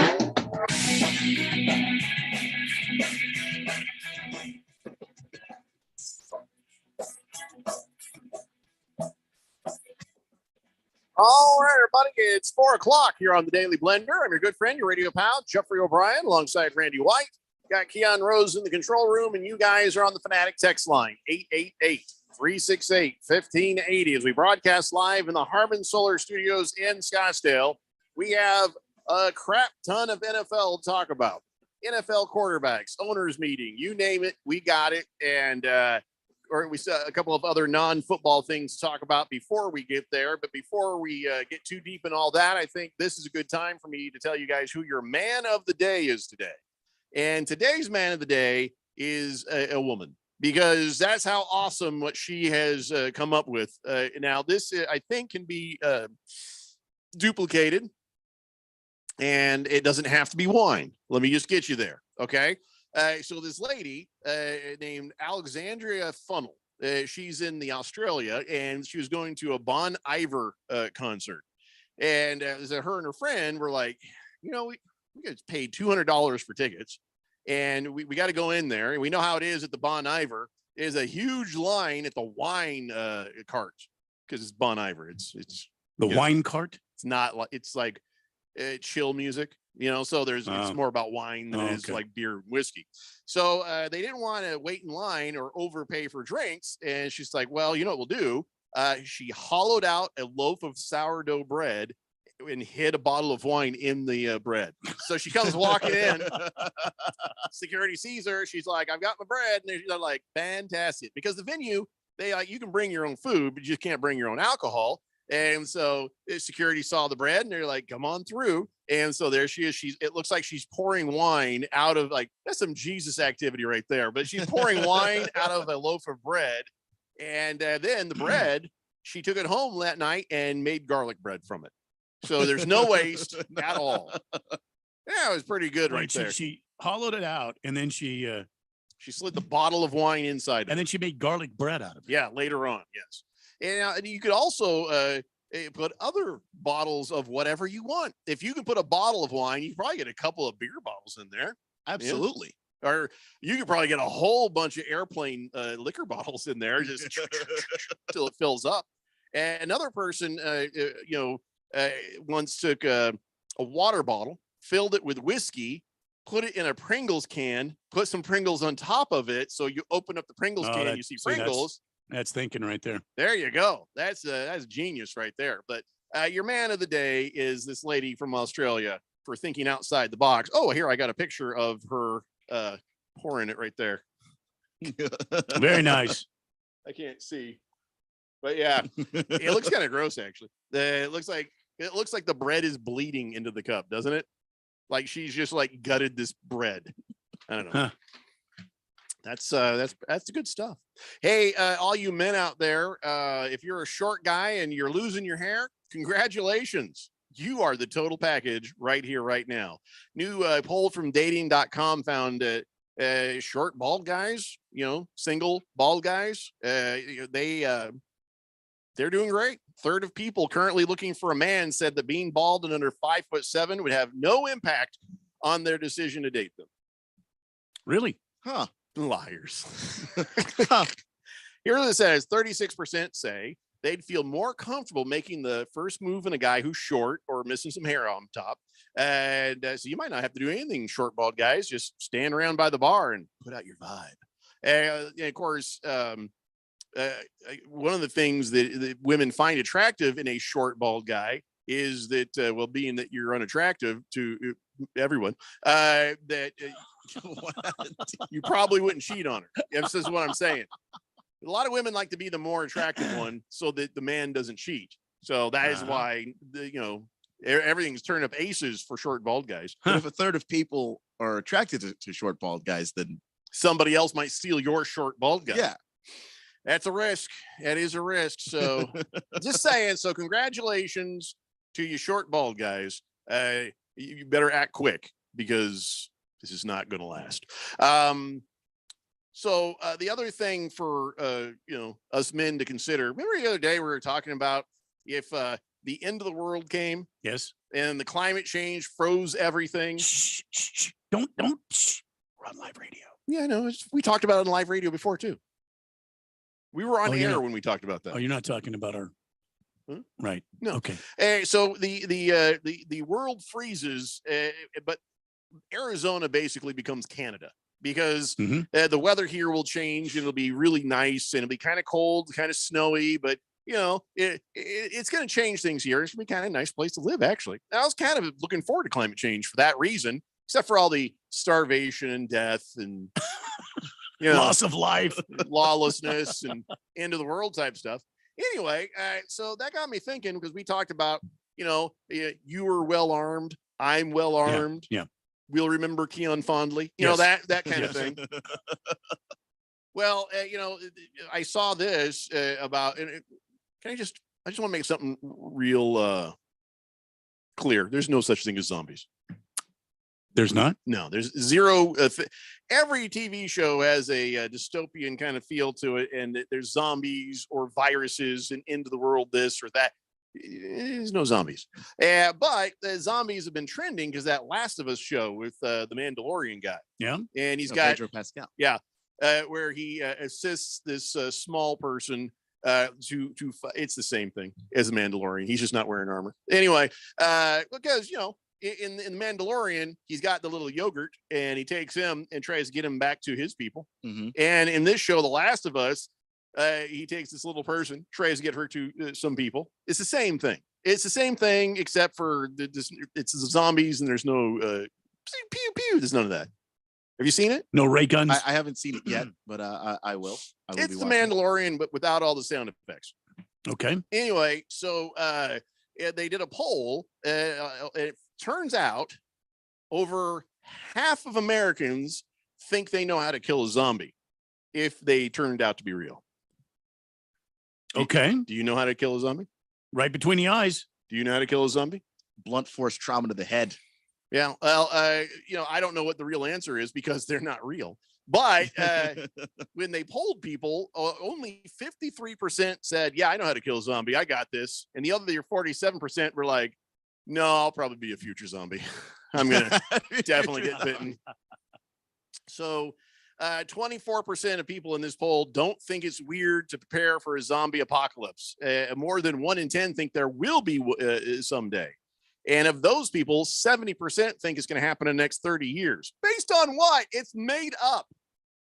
There's no such thing as zombies. No, they're not real. They're fictional. 0%. But all right. Just But if they were, what would your weapon be, Randy? Gun. Well, what kind of gun? Shotgun. Keon. I mean, shotgun would have to be it. I mean, that is the most effective zombie killing machine for every video game I've ever played. If you've got 5 zombies and you've got a double load shotgun, you're going to have to reload. I have a semi-automatic that holds 5 in the chamber. And it's got 3 magazines. Okay, so as long as you can keep reloading, you're fine. I just shoot, drop the magazine, load, shoot. A handgun, you got to be able to get it right between their eyes, or just does that even work? If you I don't know with zombies. I don't know. I don't watch these shows. The bat sounds pretty good, or a machete better because you can remove their head. Thwack. That's the noise, by the way. Flock. Thwack. Thwack. That is the official noise of somebody taking a head off. Decapitating somebody else. Thwack. That sounds correct. That's what you'd see in a cartoon, I think. Yeah, I think I saw it in a Deadpool comic somewhere. Was it really? Oh, I've never seen a Deadpool comic. So anyway, I just want to remind everybody, there's no such thing as zombies. Blissful Hay says Rob Zombie is real. That is debatable. Well, that is debatable. Well, his shows and movies are real bad. Mr. Pringle says, if you want to counter a zombie, shouldn't you just call one of those Guardians from Canada? Yes, you should. Historian says, I guess Democrats don't count. Oh, come on, historian. If you're going to do the joke, make it better. Baker's Cocky Hen says, obviously you cut off their head so they can't bite you. They're zombies, but they're not human anymore. Flock. Some ants become zombies because of a fungus. Oh, yeah, I've seen that. Historian says, I got it. Nuclear hand grenade. The only problem is max throwing distance 40 yards, burst radius 60 yards. You're going to die. Yeah. Stop giving us ideas we can't use, historian. Yeah. But oh yeah, by the way, they're not real. So anyway, that you know of. I think a lot of people think they would do well in the apocalypse. Only some of us are going to be around. Sorry, Keon. Yeah. I'll try my best. I don't know what else I can do. When the dust settles, we'll put up a little marker, plaque or something for you. Sort of a marker. Sure. But I'll tell you what, our current world seems like it's just falling apart around us in many, many ways. Ohio, like I said earlier, needs to be shut down. I don't know what to tell you about all these shootings, and it's not just schools; it's everything, everywhere. Everybody's getting all pew pew. It's crazy out there, and it's getting crazy for a lot of the people who are in the sports world. The other day, Sebastian Joseph Day, he's just trying to go through TSA, and they got a bit handsy with him. To where now this first you hear about it, you're like, they grabbed his wiener, okay, but they're patting him down. And he was like, hey, I don't please don't do that. That's not necessary. And they groped him a bit more than he felt was necessary. And then all of a sudden they swarmed him when he protested, like, hey, You don't need to grab me right there. And so he says the whole thing was extremely unnecessary and dehumanizing. And of course, the airport, they didn't care to listen. And so is pre-flight security. And here's the thing. You think about it first, we're guys. We're like, they grabbed his wiener. And you thought, if that was a woman and they were grabbing parts, she'd have every right to say it was sexual assault. Yep. And so when you think about it, they grabbed his wiener. That's sexual assault, isn't it? Why wouldn't it be? Right? It's the same thing. I mean, we just got used to it being a funny thing, It's our wiener. But if somebody's grabbing you anywhere like that, that is a sexual assault. Most of us men, we're okay with being grabbed there. It just means somebody's paying attention. But when it's unwanted, that is a sexual assault.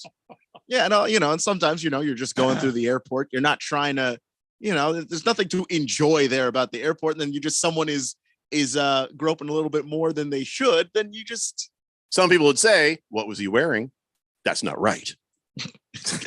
I think we can all agree on that. Was he wearing very tight underwear? Yeah.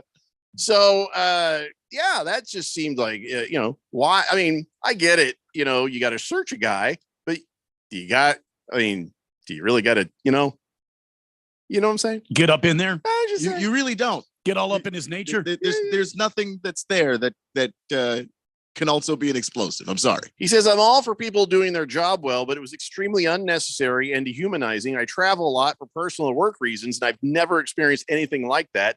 And when I try to file a complaint, they're making me jump through hoops to do so. I'm not sharing this on Twitter for sympathy. I'm sharing this so this group of gentlemen and staff aren't allowed to ever do this again to another human being. So, it sounds like something there at the airport there with when was this? We're at John Wayne Airport in Santa Ana, California. So, that's not a very big airport. You don't think about it like when you hear a man being sexually assaulted. Usually you hear man enjoyed himself a lot,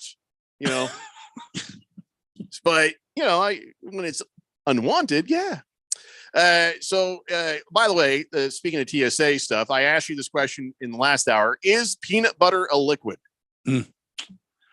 Yes. Why do you think it's a liquid? Because they have to fill it up into the things. It's not a solid. It has to be poured into the thing when it's warm, I believe. But it's pretty thick and solid. You can't, if you do this, but it's in its liquid form. If you do this with a jar of peanut butter, it ain't coming out. Well, when it sets up and it's no longer warm. Well, when it sets up, it's not a liquid. Have you never put peanut butter on toast before? Yeah, it gets all ooey and gooey. But this is not. I didn't ask you, is hot peanut butter a liquid? I just said, is peanut butter in the jar? I'll put that there. A liquid? Yes. No, it's not a liquid. I don't think so. Then why would you ask the question? The TSA says it is, though. It's been about 20 years since the TSA has said, because remember they were trying to these little 3-ounce containers. They're like, anything more than 3 ounces can blow up the entire plane. Oh, okay. So me and my terrorist buddies, we'll all bring 2.5 ounces of what we need, and we're going to meet in the back. Whatever. Sure. Peanut butter is the problem. But they say the definition of liquid, peanut butter fits that. And somebody on Twitter said they got stopped for having peanut butter because liquids, gels, aerosols limited to 3 ounces. They asked the agent, so which one of these is peanut butter, liquid, gel, or aerosol? And they were like, well, it's a liquid. And then when they got ridiculed for it, the TSA has come out and doubled down and said, yes, here was their dumb. Oh God, I hate the TSA. You might not be nuts about it, but TSA considers your peanut butter a liquid. A liquid has no definite shape and takes the shape of its container. Wow. So much is wrong with that. Yes, what else takes the shape of its container? Concrete. Once it is formed, as you were saying, Randy, it is no longer a liquid. Peanut butter is not a liquid. Can I shove it into something? Yes, it's not a liquid. Ice, baby. Ice is not a liquid. Oh. When you pour it in as water, sure. Took off on the song. Here. Was it? I was about to go ice, baby. I'm not going to lie to you. Me and Vanilla Ice do not get along. That is, I don't like that song. Well, word to your mother. I mean, that's what he says. Yeah, touche. But once ice solidifies, it's that's a perfect murder weapon, by the way. not a liquid. Icicle. A few minutes later, there's no murder weapon. I'm pretty sure that was an episode of NCIS or something. I'm sure it was, but I thought of that when I was in junior high, and there was a meeting with the parents at the principal. Anyway, but peanut butter, they say, and they called a meeting, is the same liquid classification as toothpaste, and moisturizers, creams, mascara, jams, and jellies. All of those things are allowed, but only by 3 ounces or less. Because what do you think I'm going to do with 3.5 ounces of peanut butter? You know, is there something I can do? Because if I can weaponize peanut butter, other than that poor Weasley little kid that's allergic, I'd love to hear it. If you were like an evil George Washington Carver, you could probably figure it out. But if the I rest need to of us, weaponize the peanut butter for that kid that's allergic, I don't need 3 ounces. I just need a little on my finger, and I just go, come here, right in his nose or something. Dead kid. See what I'm saying? In his nose? I don't know. I feel like sticking my finger in his nose with the peanut butter. Just got really dark. But yes, I don't think his nose would have anything to do with it. I like putting my fingers in people's noses. You know that. Yeah. So yeah, this whole thing is just ridiculous. The TSA is a joke. What? No, it's ridiculous. It's still funny to me. I feel like I'm being judged. Peanut butter's a liquid, apparently. It's not a liquid. Fonnie Wampa says, I bet the TSA would consider a hot dog a sandwich too. The madmen. And he says, Keon, have you ever tried peanut butter and ramen? Oh no, that was actually, how weird. Fighting Wampa, it looks like, only texts in about food things. Today about the hot dog being a sandwich. A week ago about peanut butter and ramen. And I believe the answer was no. Have you tried it since? You should. You should probably try something. I don't know. Yeah, you can't say it until you try it. Is Jell-O a liquid, says random texter? No. No, it's in the name. It's a gel. Yeah. Gel. Oh. Kiss the Cook says Alfred Hitchcock used an icicle as a murder weapon in one of his mysteries. Oh, really? Did he? I didn't know that. Which one? See, I can't think of anything original. Even if I think I did, somebody else got there first.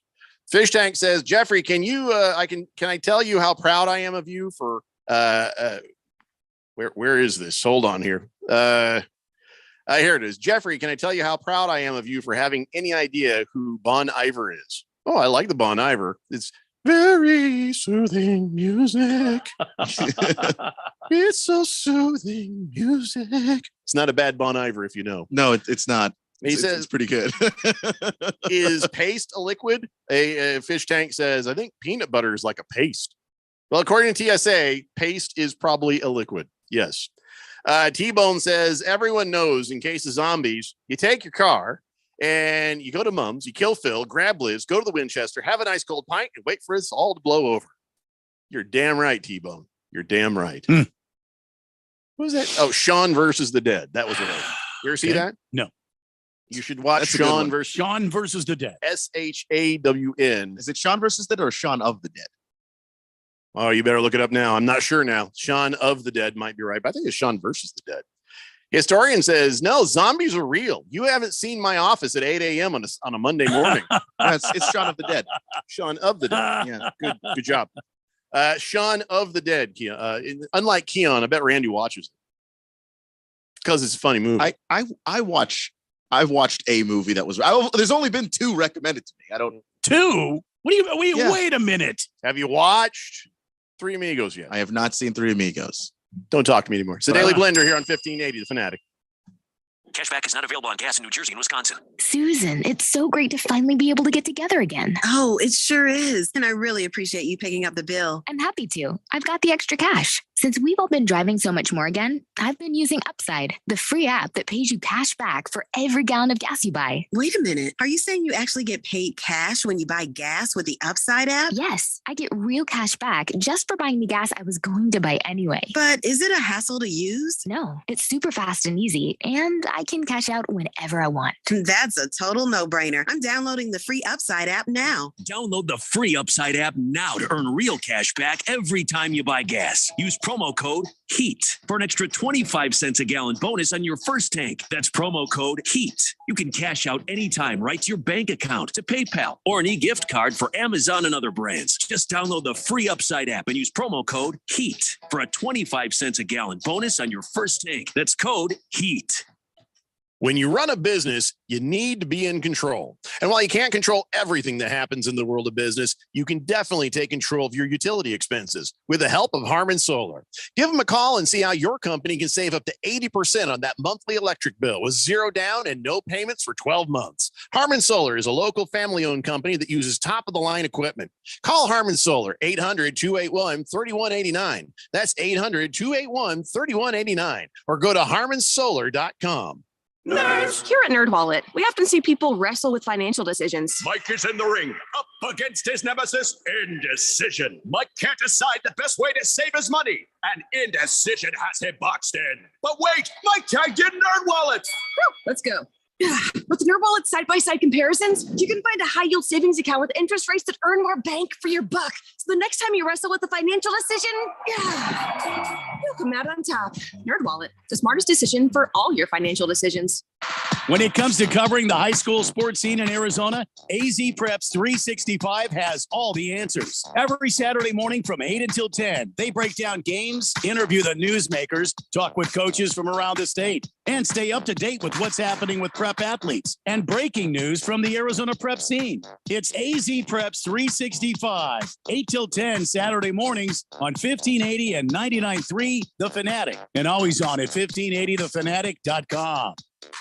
The dictionary describes madness as frenzy, rage, intense excitement, or enthusiasm. We define it like this. There's the pass to Leitner. The Jets the crew for the win. The madness is coming. Comes down, dribble. 1580 and 99.3 The Fanatic, the home for March Madness.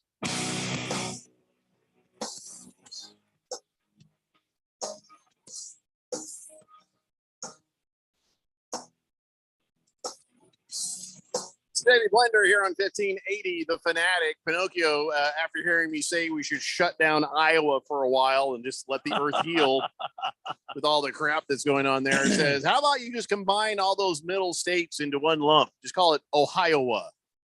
Well, we just got to shut down Ohio. So there's no reason, for now, Iowa is its own little train wreck right there. Big George wants to know if mayonnaise is an instrument of diabetes. Harry Soap says, if the TSA considers peanut butter a liquid, I'd love to see them stick a straw in a jar of peanut butter and drink some. It's a good point. That is a great point, Harry Soap. I would like to see it because they'd pass out. Then I could get my contraband through with no problem. Blissful Hay says, if the TSA, hold on. Screen. Come on, I'm clicking on it. The text line's giving me an issue for some reason. Hasn't done that in a while. Blissful Hay says, what if it was Bruce Jenner? Still sexual assault. It's just a little more odd. Pinocchio says, combine all those middle states into, okay, sorry, my text line is just going crazy here. So I'm just going to hit the old refresh button and let's move on to the next thing. We got a bunch of football to talk about right here in front of me. Ton of football. All right. A metric load of football. So much football, I can't even stand it. All right. So my team's owner, Jim Irsay, he's hanging out at that owners meeting here in Arizona. Why do they have it in Arizona, I wonder? It's nice here. It's at the Biltmore. It's like April in a couple of days. So it's like everywhere's nice right now. No, there's still snow on the ground back in Michigan. They had a big snowstorm in Michigan. My family was telling me back in DC, it like when it's been nice and cold, but when it gets cold again, it's really cold. Yeah, so Texas, it's on again, off again there. Well, anyways, these 32 Devils showed up here for a meeting, and they brought their 32 coaches with them. And for some reason, Odell Beckham Jr. showed up saying, "Hi guys, remember me? I just want to, because he's more than 4 million. You see it? Anyone? Hello?" Well, that just seemed a bit desperate that he showed up trying to get a job, doesn't it? Yeah, but he's been out of the league a while. He ought to be desperate. Once they really forget about, I mean, ask Des Bryant. Once they really forget about you, you're gone. Yeah, I feel like he's probably sitting there going, I should have taken that $4 million. Just oh my God. Look, just have a 1 year underpaid prove it deal. Come back, and then if you ball out, they'll pay you. But you can't miss football for like a year and a half and then just show up and expect people to pay you what they were paying you before. No one knows you can play. And Odell, you can be an a-hole on a plane with $4 million just as much as you can with 8. It's not going to stop anything in your life. So anyway, so Jim Irsay is there with all these guys, and they were like, hey, what about that Lamar Jackson there, Jim? Because old Chris, the GM, is like, oh yeah, well, we wouldn't mind putting a deal together. We're absolutely going to investigate that sort of thing. But then Jim Irsay has said, yeah, well, I don't know if I want to do a fully guaranteed contract. It's not about the money. It's about the fully guaranteed thing, So he was actually just being honest. It wasn't like he was like, oh, we're all blacklisted, but he's just kind of like just on his own. He's like, I just don't like the idea of it. We make fun of Jim Irsay a lot, but I do like that about him. He just tells you whatever it is that's going on. A lot of owners might feel the exact same way, and they still feel like they have to word it weird. Jim's just like, no, I don't like that. And it's okay to not like that. That's like a normal thing to not want to give lots of money away to a person. Yeah. And listen, at least for as much as everybody makes fun of him for being on the shrooms or the psychedelics or whatever weirdness is that he has, you can't say he's a dirtbag. Has there been any dirtbag stories about him? I don't know if there has. I mean, he had a DUI. He likes some recreational stuff, but really, as far as it goes, as far as team owners, he's pretty good. Right now though, we've gone through a bad spell where the Colts haven't been all that great. But here's a thing that is kind of a giveaway that we're not getting Lamar Jackson. He says it's a good year to have the opportunity to pick the right guy at quarterback. So now, if he's saying that it's a good year to have the opportunity to pick the right guy at quarterback, that means he thinks he's going to get his right guy this year. He must. I mean, it's the only way that sentence makes any sense. So either he knows that we're going to trade up, or he knows that somebody is going to be available to him that they've all agreed is a good idea, which brings me back to Richardson. And I feel pretty good about that. I actually don't mind that at all. Yeah, but I mean, as you're talking, the people are warming up to the idea of drafting Anthony Richardson that are not the Colts. So I don't know if it's going to force the Colts to move up, when you start looking at, not necessarily the Panthers at 1, just because it seems like they're down to 2 quarterbacks, and they've said many times they don't have a problem with Bryce Young's size. That's just not an issue for them. So I can't imagine that it's not Young and Stroud as their top 2 guys. So if Houston at 2 just decides, hey, Richardson's a guy we're really interested in, that could work. Which means the Colts are going to have to be within the top 3 if they're going to get a quarterback, unless they know for sure what the number 3 guys are going to do. I don't think the Cardinals stay at 3. So they'll trade back. Somebody's coming up, and it better be the Colts. Like unless they love Will Anderson, which I like him a lot. I think if they drafted him at 3, I wouldn't complain about it. But if they moved out, that would really help the team. And if someone jumping in to take a quarterback. 888-368-1580. Oh, here's a text I mixed earlier. Hook'em Hottie says they sell tampon flasks so we can sneak drinks into Vegas. Jeez. We took it to the pools. No one's going to check that. Oh my God. I have many questions. I'm just not going to even ask. Like, what if you accidentally use it? Do you get and we've just killed Keon? Yeah, I don't have. You know what I'm thinking here? I have the same questions you have, and that's what's killing me. You get a little tipsy, and all of a sudden, whoopsie! What are you accidentally drinking? I don't know. To me, that's a dangerous game. But I'm not a woman, so I don't know. Power to you, sister. Tampon flasks. Wow. You can make it work. I want one. You want? I want to take one to the pool. What the hell is O'Brien doing with a tampon? Oh my God! Is he chewing on that? What has he got? Why is that in your mouth? That is a weird kink. But we're not going to kink shame.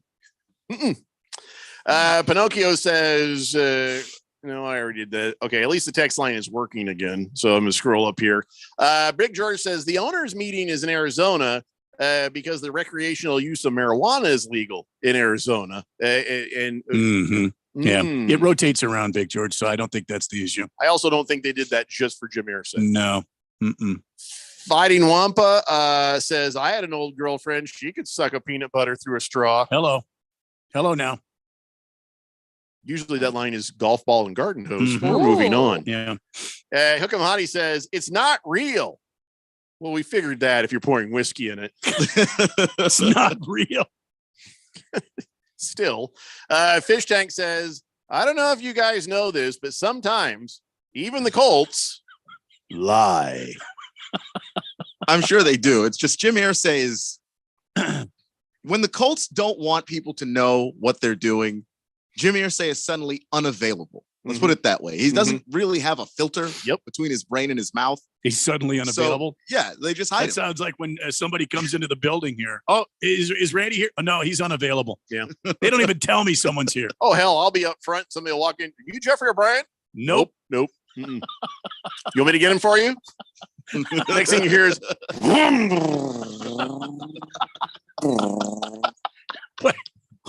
why is Jeffrey leaving? I'm out. So Ron Rivera is an honest type too, don't you think? Yeah, very much. Yeah, almost too honest. I don't know about this. I don't know. He may have. He can lie, but he doesn't. He might be lying right now. I'm sure he is. Here's. He better right be now at this very moment. We think Sam Howell is a good football player. We really do. Yeah. No. There's more. No.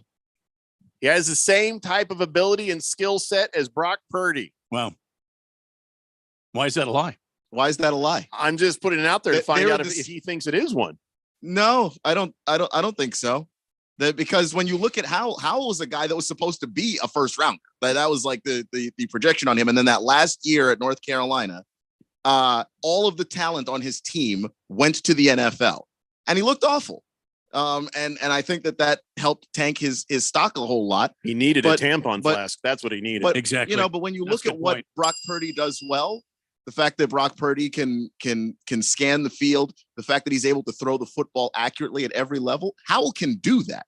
It's the question of now, can you ask him to do that with the demands of being a starter? Turns out Purdy could do it. If anybody thought Purdy could do it, he wouldn't have been the last pick in the draft last year. We'll see if Sam can. But in terms of the skill set, the tools, no, Sam's got that. So you think that Sam Howell is just as good as Brock Purdy? I think he is capable of being that, but I don't know. I've only seen him play one game. I hate when people put asterisks on their own sentences. Well, either you do or you don't. Well, do you think he's as good as Brock Purdy? It's not that cut and dry because I to evaluate a player, I saw half a season of Brock Purdy. I saw one game of Howell. Howell looked really damn good in that game, but I don't want to jump to a conclusion based on conclusions. We barely jump at all. We generally just stroll right into conclusions. My knees can't take jumping. I just walk right into it. I generally don't like to. I want to see more from Howell before I say, hey, turns out Ron's right. Ron sees him in practice. I saw Howell play the Cowboys. He looked pretty damn good to me. I also have some of his preseason to go off of, but I have more from Purdy to see. So I hope he heals up okay. I hope so too. I like him. Yeah. Brock Purdy? Yeah. I hope he heals up okay. I think he's going to be okay. Yeah, local boy made good. And you like to see that story continue going. I want to see him starting for them 49ers next year. Well, I look, it's Tommy John surgery. Mm-hmm. I don't think he's going to be starting anytime soon. Does that mean he has to pitch now? No. Oh. You get the Tommy Johns, they're like, sorry, son. Well, no, Tommy, you got to go play baseball now. I understand, but no, he doesn't have to go. It's a throwing motion. It's the same sort of muscle, same sort of tendon stretching, same sort of stress that pitchers put on their arms in Major League Baseball. Can I ask a personal question? Sure. It's about me. Of course. So I guess you said personal. Well, I'm gonna be personal about me. All right. And the question is this about your extension reduction surgery again? Oh no, my penis reduction surgery? Yeah. No. Okay. This is about my age. Yeah. Do you think I am old enough to actually call somebody younger than me son without it sounding like really weird? Absolutely. Am I old enough for that? I Like, think once you cross that line, listen to here, son. Yeah, that 50-year-old line. Yeah. Automatic. That should just be automatic. How do you think Keon's going to take it if I start saying, "Look here, son," and I start saying whatever I'm saying? I don't know. That's going to go over too well. Well, I probably would omit. And then I don't know if I feel old enough to do that or well, get away then, with it. I mean, don't do it. I mean, it's strictly up to you. I'm old enough to be his dad. You know, if I were well, I mean, come on, getting it on early, if you know what I mean. But I'm just saying. I mean, it's possible. Do you think it would come across to? But you guys don't look anything alike. So look here, son. You know, you don't know. I think you could do that. My son-in-law, who's 20 years younger than me, called me son this weekend. Oh, see, I don't like that. There was thunder going as I looked at him. Yeah. I just looked at him and there was thunder, and he quickly just kind of turned his head and walked away. Look, son. I don't know, because at a certain point, if someone is 30, do you call them son? Even if you've passed 50? I don't know what the rules are. Is there an age gap? Oh, That's like, yeah. I got to be a certain amount, like 30 years older than somebody? Because I know, like, anybody like 10 years younger than me, they call me sir. And I'm still struggling to grasp that. I don't feel like a sir. Get used to it, old man. It's over now. I mean, I'm back in my day, son. Let me just tell you how Yeah, this works, son. Hook'em Hottie is being nice. She says, "You don't look old enough, Jeffrey, to say son." And yes, he does. Now look at that old. No, I'm not saying you look old, but you certainly can say son. Oh, I can say it. I mean, I could just see But you. It doesn't work if a guy who doesn't look old enough to say it says it. You know what I'm saying? No, I think So you could just do wanna it. know, can I get comfortable with that sort of Well, thing? the question would be, could I say it? I mean, Listen, I son. think I could say it. Oh, you definitely can say it and get away with it. You can get away with it. I don't know if I can. My favorite thing is child, please. Well, that is really demeaning. Yeah, I like that one. Yeah. Mr. Pringle says, "Does Keon handicap football players the way he handicaps NCAA basketball? Well, if he mows them down in a crosswalk." Oh no. Are we talking about the same thing? No, I don't think you are talking about the same thing. Don't think you're talking about the same thing. Oh. And Mr. Pringle, make your own picks. Wait. just sort that stuff out yourself, dude. I love how, like, after the show, there's a Veasan show that will give you odds and all these things. And, Yeah, things. it's like, And we're did- like, do did it Keon- yourself. Yeah, look, I'm not a handicapper. I watch games, I make picks. In certain situations, I'm handicapped. Yeah, there's certain times I'm grabbing the wheel of that Yeah. car and my foot's over the gas. I'm just thinking, this could be it right here. This could be it for that person right there. You know, have respect. Maybe move quicker through the crosswalk. I hate those people who just sort of mosey through the crosswalk. See, like Keon they has not. Don't fear the car. Keon has not enjoyed traveling with us very often to lunch or other errands that we go on. Yeah. I mean, it's a whole new life experience, Keon, especially now that he's got his truck. Yeah. He's got this truck now, and it's all bets are off. Yeah. You just don't know if there's going to be a new spot on his truck or not. Yeah, it's a truck. It could take the spots. And, you know, it still look good. It's a white truck too. Well, don't tell everybody that. You got to learn etiquette, man. And what does that have to do with anything? I didn't give your make and model. Is anybody going to go? Now "Oh, I got to paint it. oh no. I saw a white Toyota Tundra. You're Can't. not Maybe helping. that's Good. it. Just No. stop. Just stop. Yeah. Just take a break now. I just don't understand. By the way, if you're looking for mine, it's a Ferrari Spider. That's mine. That's yours. Now I got to bring the older one. It's the Daily Blender here on 1580, The Fanatic.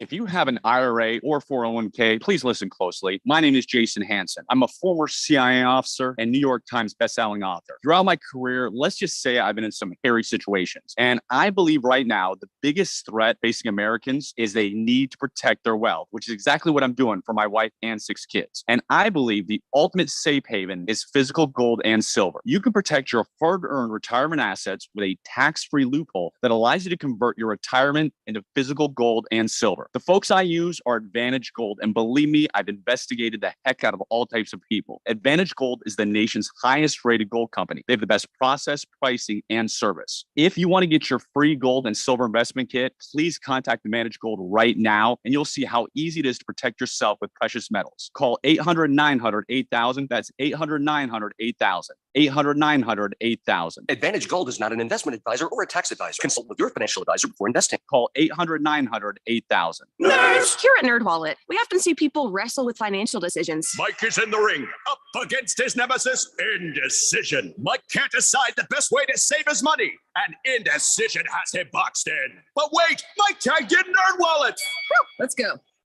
With NerdWallet side-by-side comparisons, you can find a high-yield savings account with interest rates that earn more bank for your buck. So the next time you wrestle with a financial decision, you'll come out on top. NerdWallet, the smartest decision for all your financial decisions. Seems like everything is going electric these days. Electric cars, electric trucks. But what you save on gas, you pay for with that electric bill. With all these things being plugged into your house, wouldn't it be nice to save up to 85% on your monthly electric bill? Well, you can do that with zero down and no payments for 12 months. Call Harmon Solar. Harmon Solar is a family-owned, woman-owned local company that uses top-of-the-line equipment. Call Harmon Solar, 800-281-3189. That's 800-281-3189. Or go to harmonsolar.com. Here's Will of the People World Tour. April 2nd, Desert Diamond Arena. News. With special guests, Evanescence, and Highly Suspect. Will of the People, the new album, available now. Tickets are on sale now at muse.mu. Muse, produced by AEG Presents. Exclusive coverage of the NCAA men's basketball tournament on 1580 and 99.3 The Fanatic is presented by Harmon Solar, Kasai Japanese Steakhouse, American Furniture Warehouse, Desert Diamond Arena. Don't miss a moment of the action, the upsets, the last-second buzzer beaters that make this tournament madness. The NCAA men's basketball tournament, exclusively on 1580 and 99.3 The Fanatic, and always on at 1580thefanatic.com. Professional announcer here, and I'd like to get real with you for a moment. All across the country, and even in our own town, there are people who have to go without, perhaps even you, having to go without hearing all of our shows. It's tragic, but there is help. Just listen to our podcast wherever you get your podcasts, or at 1580thefanatic.com.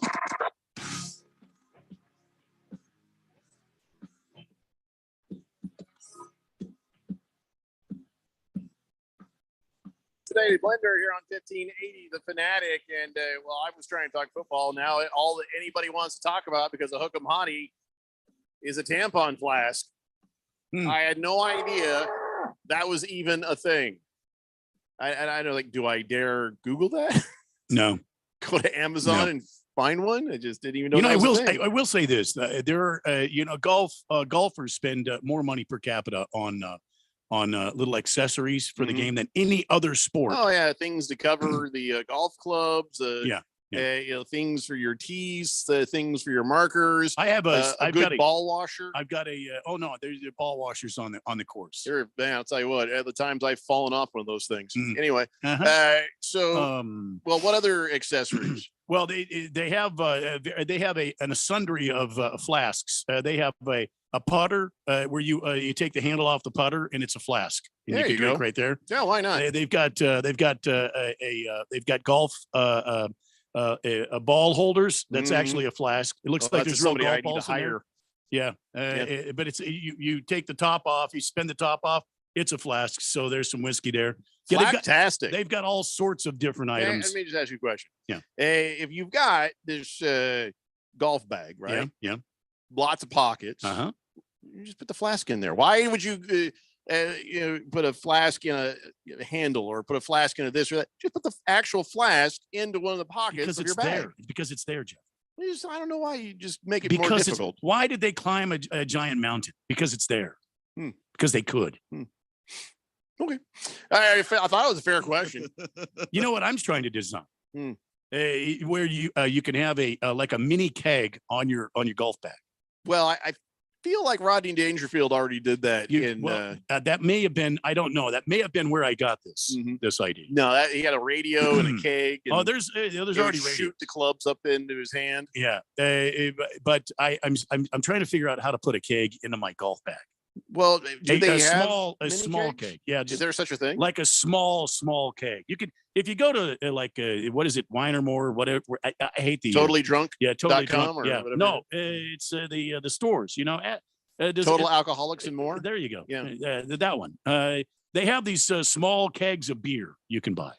I didn't know they had Kyler Murray sized kegs. That's okay.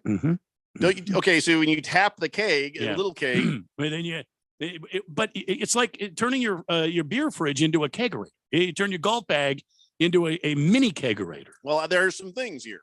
When you have to have it cold. Yeah. And as you've got insulated pockets on. Sure. Will it stay cold through 18 holes? Oh, hell yeah. Plus, it's not going to be there long. Yeah, that's a good point. Probably won't last the front 9. How much booze does you get out of a mini keg? Well, I think it's 48 ounces. We just bring some cold bottles of beer. Well, no. Seems like an awful lot of work for 48 ounces of beer. No, I want something custom. All right. Well, I'm not going to stand between you and innovation.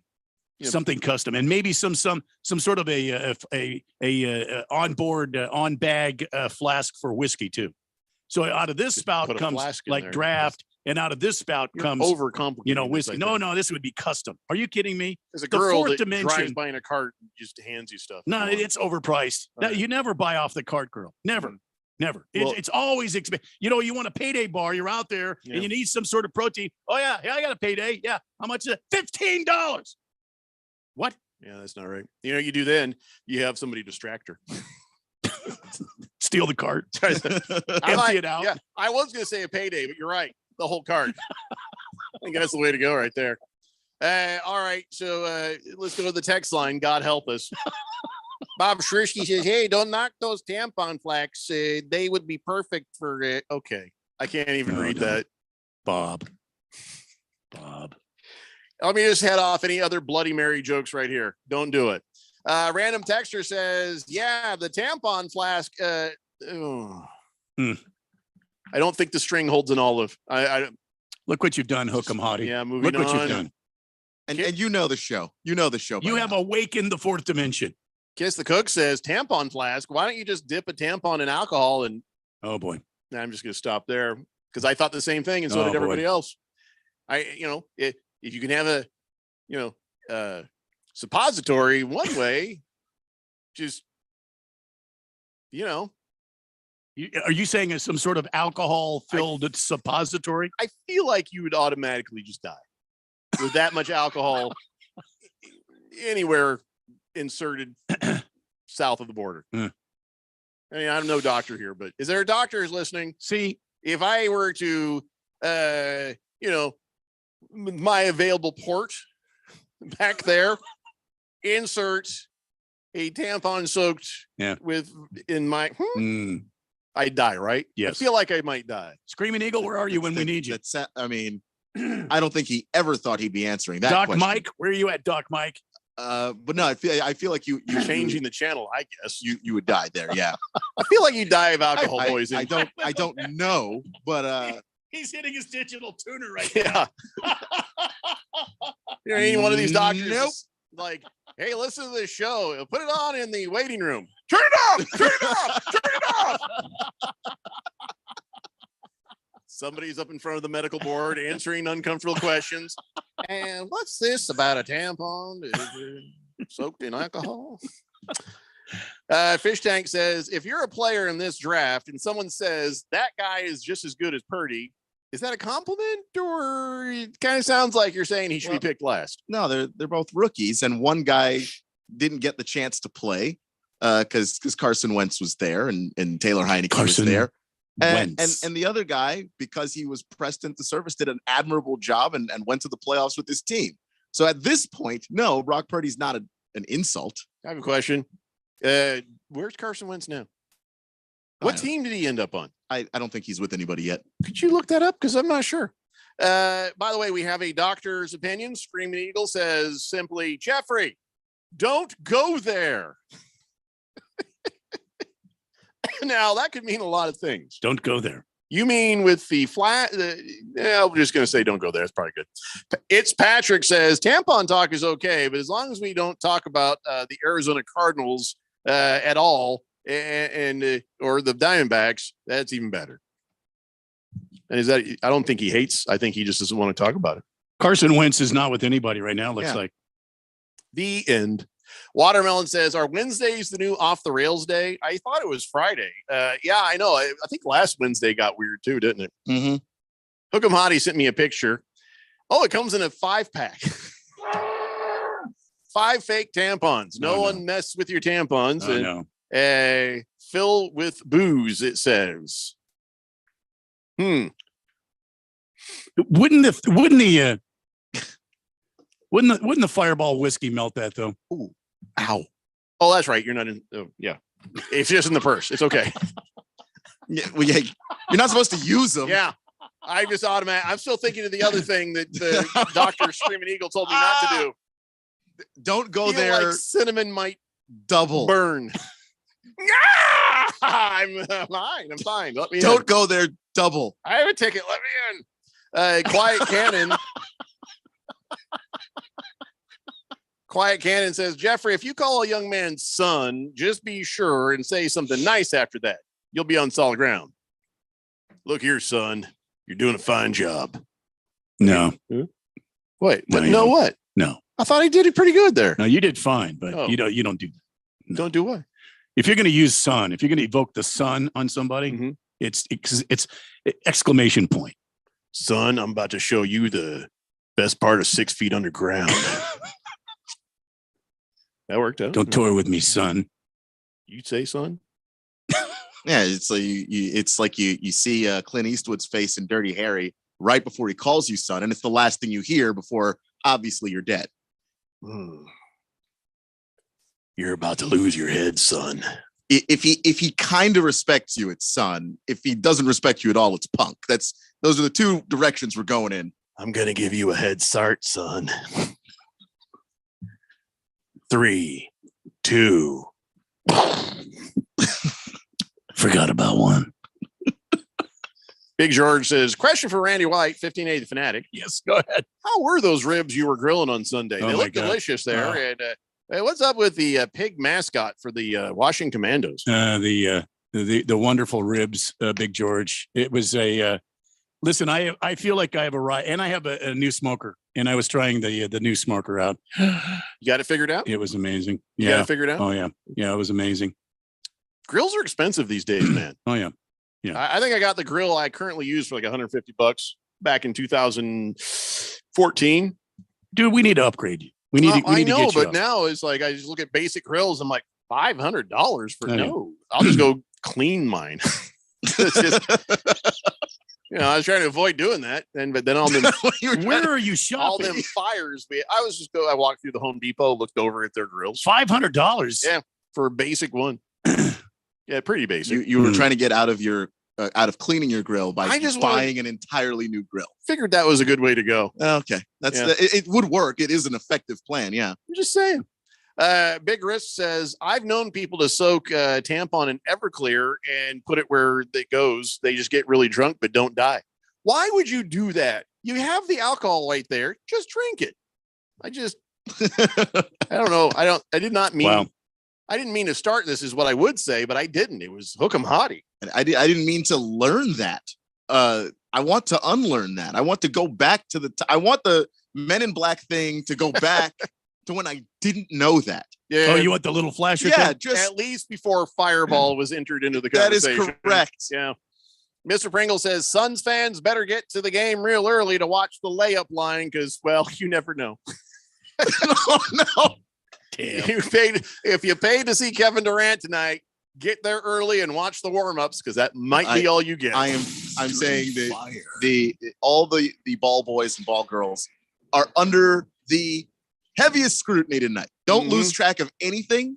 And there's going to be somebody going on the floor wherever he's walking, like a leaf blower. Yep, dry it just to make sure he doesn't slip. Nurse Scratch It says, whatever happened to just putting flask in your bra? It's a good question, Nurse Scratch It. Well, I mean, the last time I did that, Yeah. I had a rash for 3 weeks. Randy, turns out he has a reaction to that metal in his skin. Yeah. Metal. Yeah. That was an ugly rash. That was a really bad chafing. You should have put like a pocket in your bra. You know, they have those. Yeah, I didn't think about that. Bra pockets. Since I've changed and I now have a pocket in my bra. You should get a pocket in your bra, son. son. No, you can't use it like that. It's like, I'm about to rip your bra right off here, son. That sounds like assault. See? Well, That's how you do that. Yeah, I'm not going to say that. All right, well, let's take a break. Can we come back and actually talk about football, please? That'd be nice. I'd like to. I think we should, son. Never forget Keon. Fireball. It's the Daily Blender here on 1580, The Fanatic. Paid for by Christian Care Ministry. You know, it's true. Difficult times have a way of focusing us. We have to think about what matters most when it comes to our spending, our healthcare. No doubt. This is why so many people are joining Medishare right now. Medishare is a trusted way to save up to 50% on your monthly healthcare costs. More than 400,000 people have already made the switch. It's pretty obvious why, too, especially now during this challenging season with healthcare costs and out-of-pocket expenses going up. Medishare can save you a lot of money. The typical family saves $500 a month. And Medishare is a Christian healthcare sharing ministry that's worked beautifully for 27 years. There are different options to choose from to fit your budget. I'll give you the number here in a second. And if you call, you can get a price within 2 minutes. Maybe now is the perfect time to make the switch and start saving. Here you go. Call 855-51-BIBLE. That's 855-51-BIBLE. 855-51-BIBLE. Need weekend plans to get spring ready? Make Lowe's your weekend destination this spring with Weekending at Lowe's. Stop by for free activities and workshops, including our upcoming Raised Garden Bed Workshop. This month, we're celebrating with fun events like Springfest Egg Venture, where you can enjoy Easter treats for the whole family. Visit Lowe's.com/events for this month's full lineup. Count on Lowe's for all of your home improvement needs. And now, activities in your community with Weekending at Lowe's. The tournament is heating up, and there's no better place to get in on the action than FanDuel, America's #1 sportsbook. Because right now, FanDuel is giving new customers a no-sweat first bet up to $1,000. That's up to $1,000 back in bonus bets if your first bet doesn't win. Just go to FanDuel.com/Steve1580 and sign up today to claim your no-sweat first bet. Then you can wager on everything from the money line to point spreads to which team will be cutting down the nets. All on an app that's safe, secure, super easy to use. So don't miss your shot at a no-sweat first bet up to $1,000 when you join FanDuel today. Just go to FanDuel.com/Steve1580 to sign up. Make every moment more with FanDuel. 21 plus and present in Arizona. First online real money wager only. $10 deposit required. Refund issued as non-withdrawable bonus bets that expire in 14 days. Restrictions apply. See full terms at FanDuel.com/sportsbook. And if you have a gambling problem, call 1-800-NEXT-STEP or text NEXT STEP to 53342. Time for some smart saving. Make their dreams their reality. I'm Arizona State Treasurer Kimberly Yee. Whatever your little one dreams of becoming, a doctor, a chef, a firefighter, they're going to need a plan and savings. Open an AZ 529 education savings plan, and you will be able to pay for their future education. Visit az529.gov and start saving to make their dream job come true. Now that's smart saving. Sponsored by the Office of the Arizona State Treasurer. KQFN Tempe. Also transmitting on K25CD Phoenix at 99.3 FM. And K240U Fountain Hills at 95.9 FM. It's time for the third hour. Quiet, people, settle down because it's time. For what? Showtime. When does it start? Right now. 3, 2, 1. Let's get on with the show. Let's do it.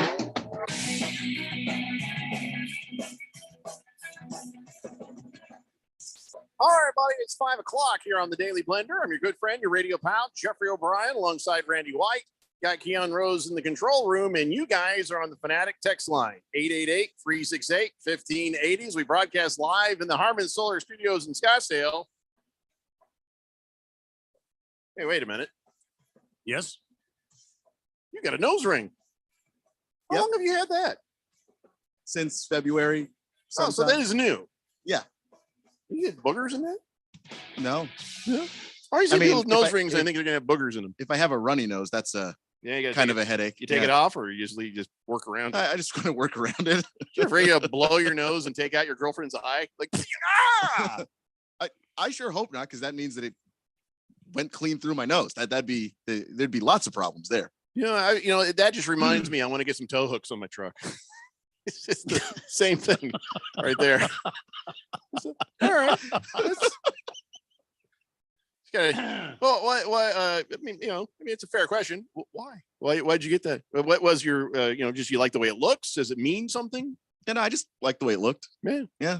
Just figured I don't have enough things in my nose, and I think that this is a good addition to my nose. Yeah, I figured. Yeah. The thing is, I haven't noticed, so it's not. You are the first person that works here that said anything about it. So Oh, I noticed it already, but I thought, why wouldn't I say something about it? Yeah.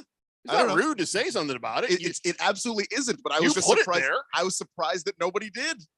Everybody's scared. I'm sure everybody noticed. Are you afraid that you work with a bunch of idiots that would comment on your nose? No piercing. No, I just thought somebody would bring it. Like, when someone gets a haircut. Oh, yeah, you got a haircut. Nobody ever notices when we get haircuts, Dan. Nobody. You notice when I get a haircut. So maybe it's the same people whose anuses pucker up when we talk about white and black things. They're like, yes. Am I allowed to talk about it? Am I allowed to say anything about this? I don't want to be racist. No, you're like, hey, you got a nose ring. That's cool. All right. Get anything but else? that's the way it's supposed to go, right? Here's where I go too far. No, I'm serious. That's the way it's supposed to go. Yeah. What do you mean that's the way it's supposed to go? Well, I think he put in his nose ring wrong. I haven't seen it. Like, I've seen the round one. Yeah. And I've seen the jewel one they put it in here. That's the one that makes me the most nervous on a sneeze. This is gonna ping right out. out. To put somebody's eye out. Yeah, the one that Keon has looks pretty secure right there. Now, is yours? Is it kind of hooked? Like it's like a curve? Yeah, it's like. Were you hoping people would use it like a little door knocker, get your attention? I sure hope not, because that would hurt. That hurt a little bit. Yeah. Oh! When I first got it in, it feels like a booger at first. Yeah. So you just go constantly. Yeah. So you go to touch it, but you just got it in. So how bad did that hurt? Oh, it hurts like Why? Can I tell you, I pluck a nose hair that just happened to be there, and it's like, my eyes water up. I'm like, don't ever do that again. Yeah, you have so many. Just did that. You have a ton of nerves there, so that's why your eyes water when you get hit in the nose or whatever. It's, right. Because all of the nerves there. Yeah, it did not feel good that first day. I was doing a concert. I was at this concert. I was doing it as the audio guy, front of house guy, and this band came in, and the lead guitar player, he had piercings, and he had tats, and he was all tatted up and everything. And we were talking about it in the green room prior to the show, and he said, he says. I was commenting about his piercings because he was pierced not only in his nose, but he had ears. I think he has lip down here. But he also had his nipples pierced. So I was asking about, I said, what is the procedure on that? Yeah. And so he told me he went through the process, and he was telling me, and then I thought I had a hair. Oh, geez. That was coming out of this one piercing. Wasn't a hair. It turned out to be a nerve. He pulled it like it was a hair. Oh, no. Oh. When he woke up, the guy said, don't ever do that. That was a nerve. Man. Yeah, you just described a guy who never wants to get through TSA without going, beep. That was one of my comments. I'd like, now, do you fly often? And how does that go for you? You take off your shoes and you start saying clink, clink, clink, clink, clink, clink, clink, taking stuff off. Do you have anything else pierced? No, that's it. Why are you looking at me that way? I didn't mean that. I mean, I don't know what else you would pierce. I don't know. I remember back in 1994, I got my ear pierced. It was like the cool thing to do. They get that left ear pierced. And then because I had just got divorced, and then then somebody says, "Hey, I got a haircut," and the lady's like, "Well, you'd look good with maybe a little." It's the '90s. Hey, a little frost your tips there. I'm like, really? All right, do whatever you want. Just my luck. The next day, Randy comes into the radio station. What do we have here? Yeah. And he was like, I was like, don't you have somewhere to be? He's like, I really do, but I'm not going to miss this. And he just rode me for hours about this. Oh, I can't even repeat the things that were said. So, yeah. Something different about you. I can't figure it out here. I think I'll go find some pictures. I got the picture. It doesn't look like, I don't look abnormal. It's just he wasn't used to seeing it that way. I was like, oh, okay, that's great. And I didn't get, I was sitting there going, no, I'm keeping it. I'm keeping it. It was so anti-Jeffrey because Jeffrey's very clean cut. He's very well groomed. It was and I came in and suddenly it looked like he had, a field of gold on his head, and I look good. Had this thing in his left ear, and I was like, "What the hell's going on here?" I look good, man. I did. You know why? And I actually, I asked the listeners at the time, what do you think? Should I get an earring or should I not get an earring? And the majority of people who said yes, I should, were women. And I'm like, hell yes, I'm getting this earring. And the ladies loved that thing. It was simple, just like a little diamond. That was it. It wasn't a hoop. It wasn't like a chandelier. It was just like a little piercing right there. And the ladies liked it. And I kept it until I got into talk radio. I was like, this, 2001, I should probably get rid of this thing. Nobody's going to take. You had it that long. Nobody's going to take me seriously. And 3 months into doing a regular talk show, it became this show. It's like, I'm not putting it back in now. It's already closed up, and Randy will probably buy tomorrow. So hell with this. Anyway, so what were we talking about? Oh yeah, I just noticed you got a nose piercing. Okay. You got any tattoos? Do you have any tattoos? I don't. Yeah. I want some, but what would you want a tattoo? Tattoos are expensive. Oh, probably, anime related nonsense. Well, it's not nonsense to you. Yeah. It's nonsense to most of us, but not you. Yeah. It's funny. Our little girl at the house, she's very much into anime. Probably not the disgusting stuff you watch, but I'm talking like teenage anime. Thanks. He's right. Not the trash you watch. She's into the good stuff. Jagdog says Sam Howell will be the next Mitchell Trubisky. Enjoy that, Keon. He can't be. He was drafted in the 5th round. Mitchell Trubisky is sad. If they had waited and had Mitchell Trubisky drop to where they did, he wouldn't be half as disappointing. Yeah. They gave up a bunch of picks to move up one spot to go get him. Yeah. That's what makes Mitchell Trubisky. Didn't they also pass on Patrick Mahomes? They sure did. A lot of people. Yeah. Washington, Sam Howell doesn't work out. Okay, that's a 5th rounder that didn't work out. That's all the time. That happens constantly. Good Cat says, greetings from Donkey Country. How y'all doing? Again, I'm guessing that Donkey Country is Denver, Colorado. Yeah. What are you doing in Denver? Did he move there? I feel like we have this conversation and I always forget. So I don't think he moved there. Big George, no, I did not compare Keon to a teenage daughter. She does not have a nose ring. Hookamati says, okay, yeah, we're not talking about your weird things anymore. Flasks. Yeah, we're not talking about those anymore. We're gonna move on. She said, it's for the pool. Okay, all right. Mm-hmm. So can we talk football now? Let's start by talking some NFL quarterbacks. Right. As far as I know, the last I looked, Aaron Rodgers is still floating in the wind, right? Yeah. And the last I heard is there's one sticking point on this whole thing. And, I guess that the Jets are ready. They want Aaron Rodgers. The Packers are ready. They get a 2023 second round pick, conditional 24 second round pick. The 24 pick could become a first rounder if the Jets hit a achievable team performance escalator during the 23 season. But here's the thing. The Jets are like, except for one thing about all this, what if he retires after a year and we've just given up 2 years worth of stuff for him? They want out of the 24 stuff if he quits. That is kind of where they're at, or at least a reduction of things. And so I don't know how they're going to sort this stuff, but part of me almost wonders if it's not just Aaron Rodgers holding up the situation. Part of me wonders if the Jets are holding up some of the situation because everybody's kind of like, let's see what happens in the draft.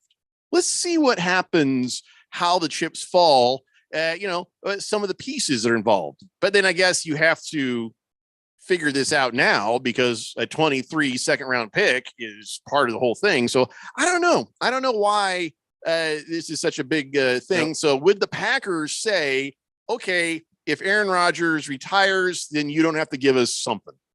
Is that realistic, or are the Packers like, no, it's your buyer beware? I think it is realistic for them to ask. I don't know if the Packers will actually do it because they have all the leverage. We have the guy you want, and we'll roll through a season with him. We'll roll through a season without him. You're the ones that have to give up something to get him. So as far as, who has the leverage, it seems to be the Packers. Also, I don't know if the Jets can wait until draft day just because on April 17th, a lot of those contracts have to start getting done. And so if you don't have anything in place, that makes things a whole lot more complicated as well. And then the trade stuff is going to get even weirder if it takes until the 17th or later to get that done. And draft day's the 27th. Well, the thing that scares the Jets more than anything is when Aaron Rodgers said, I've got to admit, I went into the darkness 90% retired and 10% play. When he went in his little dark room therapy, he had said that. So they're like, whoa, wait a minute. Yeah. This sounds like a guy who could retire pretty quick on us. He might go into the darkness next year and leave. Well, here's the difference. The Jets have compiled already more weapons for Aaron Rodgers than the Packers have at the last his 3 request. seasons. Well, at his request or not, the bottom line is the Jets have still amassed some of these targets for him to throw to. Who's to say that he doesn't go another couple of years? Well, yeah, who's to say he doesn't quit next year? That's the problem. And that is where the Jets are kind of like, wait a second. But see, I think he's going to go to New York. He's going to be reinvigorated. He's going to have actual targets he can throw to. He's not going to have to go through this drama in Green Bay every year again. I bet he could play another couple of seasons, 3 seasons, maybe. Especially if he's in that MVP running again. That seems to be really important to him because he's sort of in his mind. He's seen what Brady's done. The ship has sailed on getting as many rings as Brady, or even close. Getting, if he got 4, people would be like, hey, Aaron Rodgers. But he's probably not going to end up with that. So what's next? Well, I've got all these MVPs. If he's in that grouping of people, I could see Aaron Rodgers sticking around. So, you know how we don't answer the phone here at the radio station? Yes, I do know that. And we see the light blink sometimes. We just laugh and laugh. Aaron Rodgers does that too. And he did that to GM Brian Gutekunst. He's like, I tried to call him all kinds of times in the offseason, and he wouldn't answer the damn phone. So many, many times we tried to call him. There was a point in Aaron Rodgers' career where he wanted to have them call him. He wanted input. He wanted them to. Why did you guys call me? And they never did. Yep. And now they're calling him. I think that there is a satisfaction in Aaron Rodgers because he's the pettiest guy in the National Football League. Yeah. Oh, now I don't have to answer your phone call, and I don't even want to. Well, the other part of that is, Aaron Rodgers said at the end of the season, say, well, then now we'll all get together and figure out what happens next. But nobody was answering the phone. So how do you get together and figure out what happens next if you're not answering the phone? So he opened the door for them to call. But he says, but also they said, take all the time I need. Well, I'm still taking that time. So what's the problem? You said, don't say take all the time you need and start calling me on the phone. But hey, Aaron, I think when they say take all the time you need, I don't think that meant this much time. Yeah, like when you go to a restaurant and you've paid the bill and you're sipping on whatever drink you had left, and they say, "Oh, stay as long as you'd like." They don't really mean stay forever. Finish your drink and get the bleep out. You don't have to rush, but you do have to go away. So Brian Gutekunst is wouldn't answer my call. Well, I have no problem with Aaron not answering his calls. Like Keon says, I agree 110%. Gutekunst had the chance to talk with Aaron Rodgers, have a relationship with him. Gutekunst has been playing games over the last 3 seasons, ever since they got Jordan Love. That is true. So now Aaron Rodgers is in the driver's seat, and it's like, I'm not answering your damn phone until I'm ready to. And so then the next thing that comes out is from Matt LaFleur. I just in over his head in every way possible. I like me Jordan Love sitting there, and all of a sudden you hear Matt LaFleur saying, all right, everybody, hey, listen, we probably need to temper our expectations when it comes to Jordan Love. Wow, how's that for a confidence builder? We don't expect Jordan to be anything like Aaron Rodgers. Which, you know what, is a fair thing to do, because the thing that would be worse is oh, Jordan is great. Our offense isn't going to miss a beat. And if you lose like 4 games in a row to start the season, there will be questions from that fan base. There will be questions because they're one of the more spoiled fan bases when it comes to quarterbacks. They really just, for 40 years, essentially, had 2 Hall of Famers. Yeah. So do you think Jordan Love is going to be a good quarterback? Hey, we got to just calm down. Everybody just relax. Hey, relax, son. Let's just be realistic here. And I think that's fair too, because he's another one of these guys. We just haven't seen him play enough games. If you can't actually say without the information of what Jordan Love is now. I think they like him a lot. This stuff with Aaron Rodgers would not be happening if they didn't think that Jordan Love was viable, but they don't know if he's good. Let me just tell you something. If Aaron Rodgers wasn't an insufferable douchebag, they probably wouldn't have done him dirty with Jordan Love in the first place. I feel like his arrogance and his a-holery might have had something to do with them saying, you know, I'm tired of this a-hole. Let's just go ahead and get Jordan Love. He seems like a good. Let's just get out of the Aaron Rodgers business, please. But when a guy's been there for like 13, he did what? He's 13 plus MVP. years, Son of a bitch. His douchebaggery is not a surprise to you, and you drafted somebody who can't help your team win right now. Jordan Love. They thought they could. They thought they could replace him, but they needed receivers. They were in the first round, and they drafted, quite frankly, a guy who was a projected second rounder as their first round replacement quarterback. I mean, I don't know what they're thinking. I really don't. Mr. Pringle says, for how many years did the Packers screw over Rodgers by being petty? Yeah. They did nothing to upgrade the receivers over the last how many years? That's true. They had a former wide receiver as a running back. So, yeah, good on Rodgers. No, I don't like Aaron Rodgers, but you're not wrong. You know, I don't care for Aaron Rodgers, but yes, I think that if anybody deserves a little bit of a revenge victory tour, I think he does on this. But Hookem Hottie says Rodgers also says he never gave the Jets a wish list.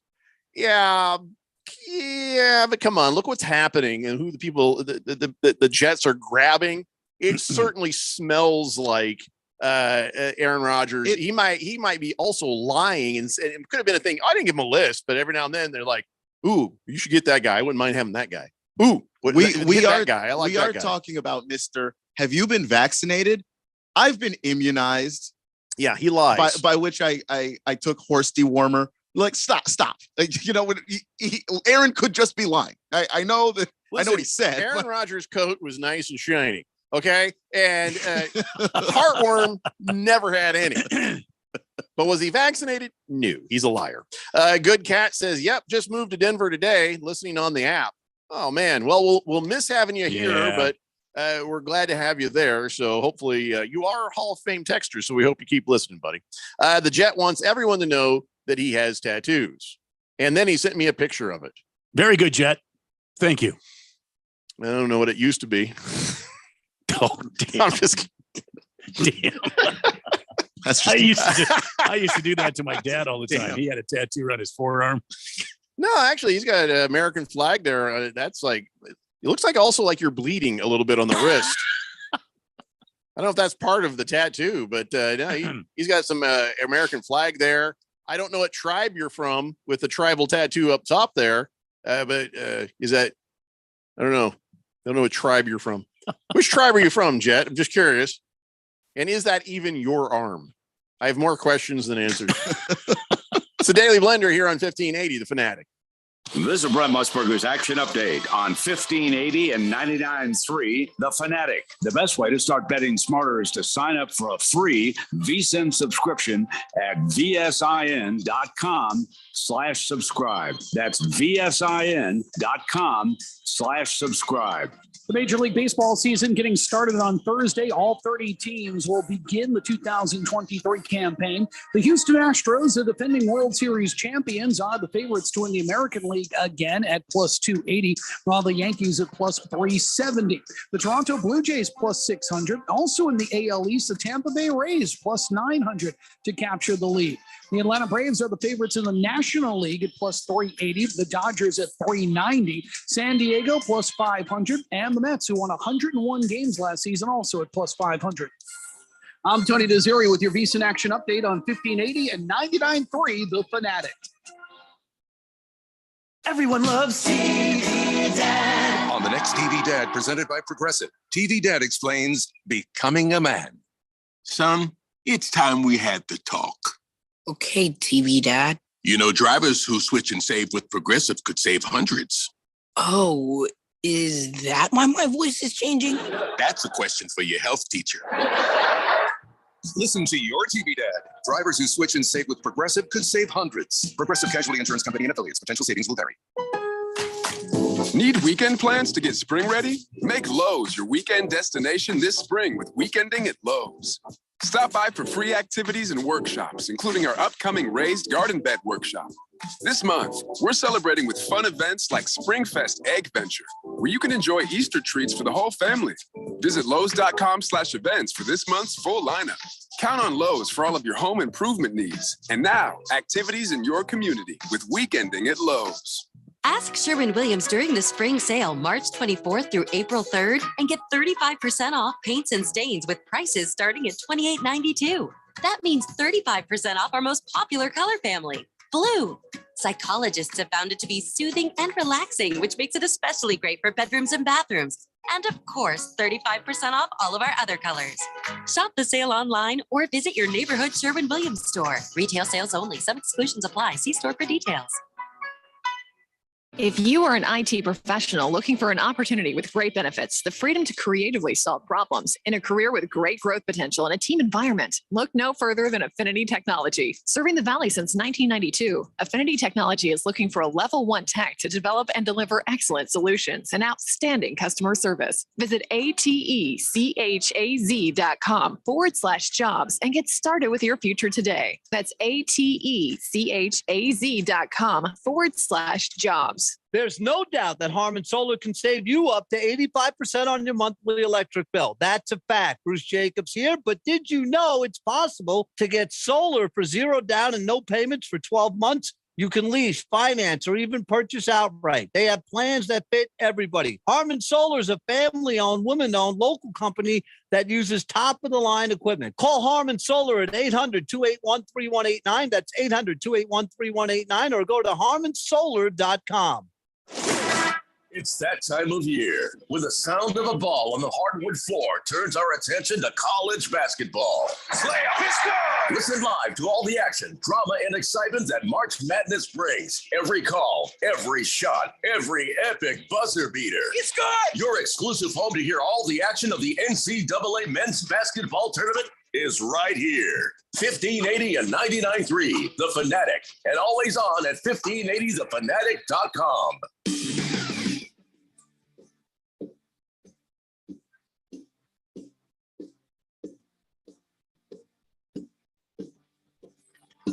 David Blender here on 1580 The Fanatic, and I think we should all temper our expectations, for this show. 888-368-1580. All right. Here's something I thought you might want to know. I just saw this, that Joe Namath has given Aaron Rodgers permission to use the number 12 if he ends up as a Jet. Joe Willie gave him the okie dokie, huh? Well, because they did retire Joe Namath's number. And so him saying that, I don't know if that's enough for the Jets to say, okay, but I'm sure to keep him happy that as long as Joe Namath is okay with it, I'm sure they're okay with it. I don't think there's any official rule on retiring a number. Like the NFL is going to say, hey, you better not do that. They don't really. Yeah, it's up to the individual franchise, really. And the NFL never acts that decisively on anything. That's true. But yeah. Point. So the other thing is they're like, well, if they don't give him 12, maybe he'll go as number 8 because that's what he wore at Cal. So, and it's available right now. Number 8. So if I was a wide receiver, I would grab the number 8 right now and be like, he's going to have to buy this from me. He's not a Jet yet. I can have that number right now. But see, that doesn't work. That strategy won't work. I mean, it doesn't work because Joe Willie has already come out and said he could have number 12. So no, I mean, that's, but maybe the Jets are like, yeah, even though Joe Namath said it, doesn't mean we're going to do it because we have a policy. And well, if there's that going on, but I can't imagine that the Jets would deny Joe Namath anything as trivial as this. I mean, he was the guy that led them to their only Super Bowl championship. Well, they also got to make sure he wasn't drunk, like when he accosted that reporter. Well, so anyway, so yeah, Joe Namath. I could care less about the team struggling. He does get a little sloppy, doesn't he? Yeah. Just turned straight to Susie Colbert and said, "I want to kiss you." And she was like, "Oh, okay. Thank you, Grandpa, but no thank you." So other number situations, as you know, the NFL has voted to allow players to wear a 0 if they want. And Calvin Ridley jumped on that immediately. How about that? So now every time we see Calvin Ridley in a 0 jersey, we're going to think that's how many days it's been since he's placed a bet. Damn, I have to do it. That's fire right there. Oh, T. Higgins jumped up for the Bengals and said, "Number 5, please. I want a number 5 jersey." And he was number 5 at Clemson. So I don't know how I feel about this. And listen, I guess in the grand scheme of things, it doesn't matter. But these numbers you're used to seeing quarterbacks where they're ending up on or kickers, or middle linebackers. Now all of a sudden you got guys streaking down the field with them, and it made Tom Brady really mad last year, just because there are numbers that linebackers typically wear and numbers that safeties typically wear and corners and all of that. So when you have these guys, they're just wearing any old number. Those used to be the clues as to what a team was doing defensively, and you're going to have to really, really look hard, especially as some of these teams are trying to find ways to make their teams more positionless. So it's already confusing on that front. Now they're not even wearing the numbers that let you know, okay, this is what that guy does. So Juju Smith-Schuster, who has the number 9, he's like, he wants the number 9 from Matthew Judon. Is that how you say his name? I was afraid to say that one. So he's going over to the Patriots, and so over the Patriots, Matthew Judon has number 9, and Juju Smith-Schuster is like, "Oh, I'd like number 9, but I'm not going to pay the $100,000 it would cost to get that jersey from him," because it's not just the guy giving you the jersey; it's also a thing where you have to buy the remaining gear that was going to be for sale, which doesn't say a lot about Matthew Judon if it's $100,000. Yeah, if they've got that much inventory on his jersey, which is a shame because he's a damn good football player, but he's a defensive player, so yeah. So you don't want to have to reimburse Judon for that and then pay him, I mean, what do you think he wants for the number? So Juju Smith-Schuster, he's a humble guy. And I mean, he does dumb things on social media sometimes, but, he's a humble guy. And remember, he didn't even have a car. He didn't have a license when he was first in the NFL. So I'm sure he's just like, I just can't do it. I'm not doing it. Yeah, he's a bit frugal, isn't he? So Juju Smith-Schuster has decided to pass on that. 888-368-1580. By the way, can I just say this? I'm just glad Calais Campbell did not retire. He's one of the good guys in the NFL. And that's part of what got him his new gig with the Falcons. Isn't that sort of like retiring, though? Yeah, it is a little bit. Going to Atlanta. It's a good point. But he gets paid. He's on a 1-year deal, and he gets to do some good in the community. And, I don't know what record he's trying to achieve stat-wise for himself as a player. Who's the quarterback for the Falcons? It's Desmond Ridder. They drafted him in the 3rd round last year. He played a few games after Mariota disappeared. I'm not sure exactly what happened there. He was abducted. He looked okay. Dear God. So that basically means Calais Campbell knows he's gone to a team he'll be on the field a lot for. And he'll have lots of opportunities on defense. I think I don't know that the Falcons struggled to score points last year, partially because they just decided we're a power running football team. That's what we do. And Desmond Ridder can run. So they've got that there, and then, kind of ease him into the passing game, but they're a running football team. And I would not be surprised if the Falcons were, like around 500. That's not a bad football team. It's a bad football team. 888-368-1580. I mean, you're okay. I get it. I was going to figure around 500. That's average because he's a Washington fan. Well, no, just in my mind, if you're 500, you're average. That's not bad. Yeah, bad is below 500. Well, there's no team that can be 500 now. A team can be under 500 I or disagree. over 500. My team was 500. your team can't be because a tie. Yeah, we were 8-1. Ron Rivera is so 500. He'll find a way to get there. Don't worry. Yeah, he's not messing around with it. Damn. Football's got to figure out a way to end this tie business. I agree. I did not want a 500 team last year. How do you think I felt? I had a tie. I didn't want a tie. Yeah. I almost had 2 of them. Jesus. Yeah. Kyle G says Cousins' contract with the Vikings ends next year. Vikings have already begun their plans to get Rodgers after this year with the Jets. Sickens me to see the links they'll go to sign a former Packer. I don't think that's going to happen. I don't think that they're going out of their way, and it doesn't seem like the trajectory for Aaron Rodgers is to ever end up there. Everybody wants Aaron Rodgers to have the exact career trajectory as Brett Favre because that's, it's not going to happen. That's how. First off, nobody has produced any special pictures from Aaron Rodgers. And nobody has accused him of stealing from the welfare rolls of any state. So no, he's just a weird hippie. That's it. He's got a long way to go to. He is. But he the is thing a hippie. is, the picture that Brett Favre sent of little Brett Favre, he was a Jet when that happened. Yeah, what? He was a Jet when that happened. Oh, so this might start now. So the road is still in front of him. Aaron Rodgers might show somebody his little mushroom. Hefty Lefty says Ridley should have tried for +3 or -3.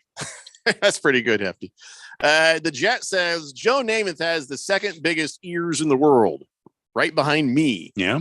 Well, aren't those old man ears? Everything on you, except for what you want, is going to grow exponentially. Our noses, our ears, or did he always have big ears? No, he always had pretty. He always had ears. big ears, but anything that's just cartilage just keeps growing. Let me see. Yeah. When I was a kid, my ears looked like they stuck out, but I grew into them. And, my head got big and it grew into my ears. But when I was a kid, I always thought, man, a good gust of wind and I'm the flying nun. Well, it's true. I did have, when I was skinny, and them ears stuck out. I had the same issue. Bruno Baller says the next thing you know, they're going to allow decimal points. So you can be like 7.2.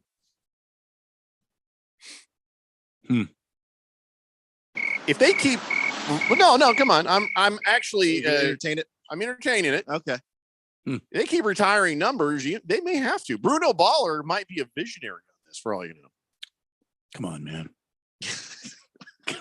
Really? Well, they only refer to your number if you're in trouble. And I like the idea of making a ref say, 38.59, just foul. No.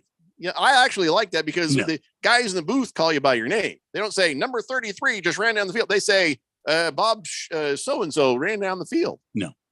I like the decimal point. Are we going to have somebody that just has the pie logo?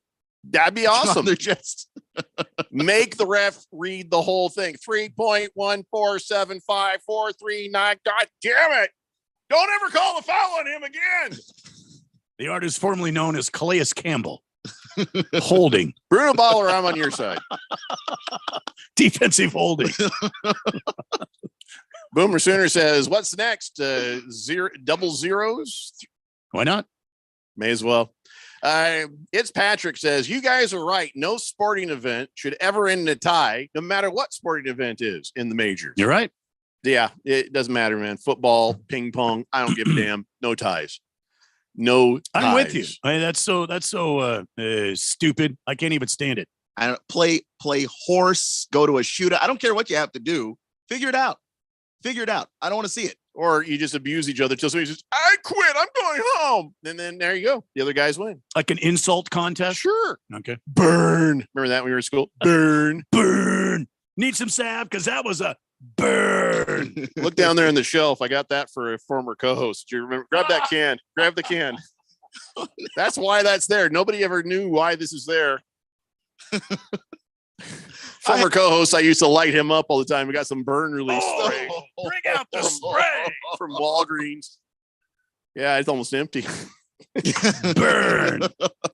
Blissful Hayes says Kyler Murray should be 0.50 because he's half size. I'm on your side, Blissful Hayes.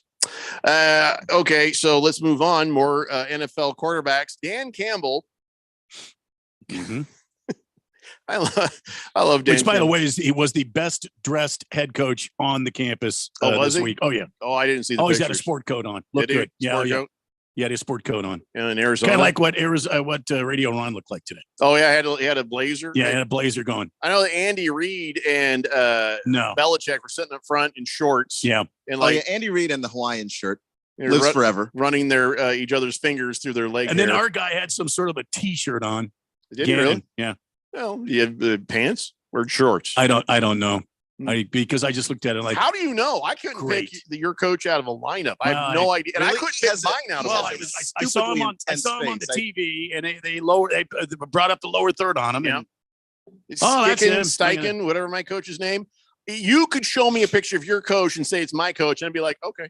I have no idea what my coach looks like. And yet. Dayball, really. and in Dayball, he's got to be Joe Cool, the only one. You know how they have that annual head coach's photo? Mm-hmm. Dayball's got his sunglasses on. Mm-hmm. The only one out of all the entire head coaches, he's the only one that's got his. Why? You got to pick yourself out of the picture. All right, you're large and you're ball-headed. You think you're going to find yourself in the picture. You don't need your sunglasses on there, Maverick. People are wearing sunscreen. Maverick.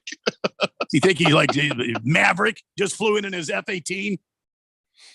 So Big George wants to know, it's not cream, it's the aerosol. Yeah. It's the aerosol burn relief spray here in the studio. Mm-hmm. 888-368-1580. Rusty Nut says no double O other than Jim Otto, the toughest Raider ever. Oh, yeah. Yeah, old 00. Good Cat says, since it's been a while since I've listened, are we allowed to make Kyler Murray jokes now? Sure. Yeah, Randy got over it because the Cardinals just continually broke his heart last year and disgusted him. And So the Kyler Murray contract made him want to just, stick his head in an oven. So the joke still has to be good. If it's really corny, Randy will flag. Blissful Hayes says, Jeffrey, you know what Jeff Saturday looks like. Yeah, I could pick him out of a lineup, not Shane Steichen. Coach Sticky. I think I was going to call him Coach Sticky. If he's bad, you could call him Coach Stinkin'. Yeah, if he's bad, Coach Stinky. If he's good, Coach Sticky. You think that works? Coach Sticky? I don't know. I don't even know what to do with his name. I hope he's a decent enough coach. That's all I can hope for. But Dan Campbell, by the way, he is the betting favorite right now to win Coach of the Year. Why they already have odds on this, I don't know, because you're so far out of the season. But I guess based on how things went for him last year. But FanDuel has him the betting favorite. The odds on Campbell plus 1,100. Then after that, Sean Payton and Eberflus plus 1,200. D'Amico Ryans and Frank Reich plus 1,600. Okay, first off, can we just stop a second? Why would you think Frank Reich should be a betting favorite for Coach of the Year after what he did to my Colts? Why do you think D'Amico Ryans would be Coach of the Year? He's never been a coach before. He might be good, but that to say the Texans head coach D'Amico Ryans is going to be everybody else makes sense. I guess. I think more to the point is D'Amico Ryans could coach his ass off. It's still the Texans. He has a lot of work to do to get that team back to even. That's the reason why Dan Campbell, if we're going to do this, makes a lot of sense because he's been there. He's been building that culture, building that team. And we saw the improvements every year. And last year, they looked really damn good and they look like a few pieces away. That makes sense. D'Amico Ryans is inheriting the Texans. I don't understand. Even Frank Reich makes sense if you look at, well, they've got the number 1 overall pick. They'll be able to pick whatever, young quarterback that they want. And they've got a pretty solid defense and some receivers already. Yep.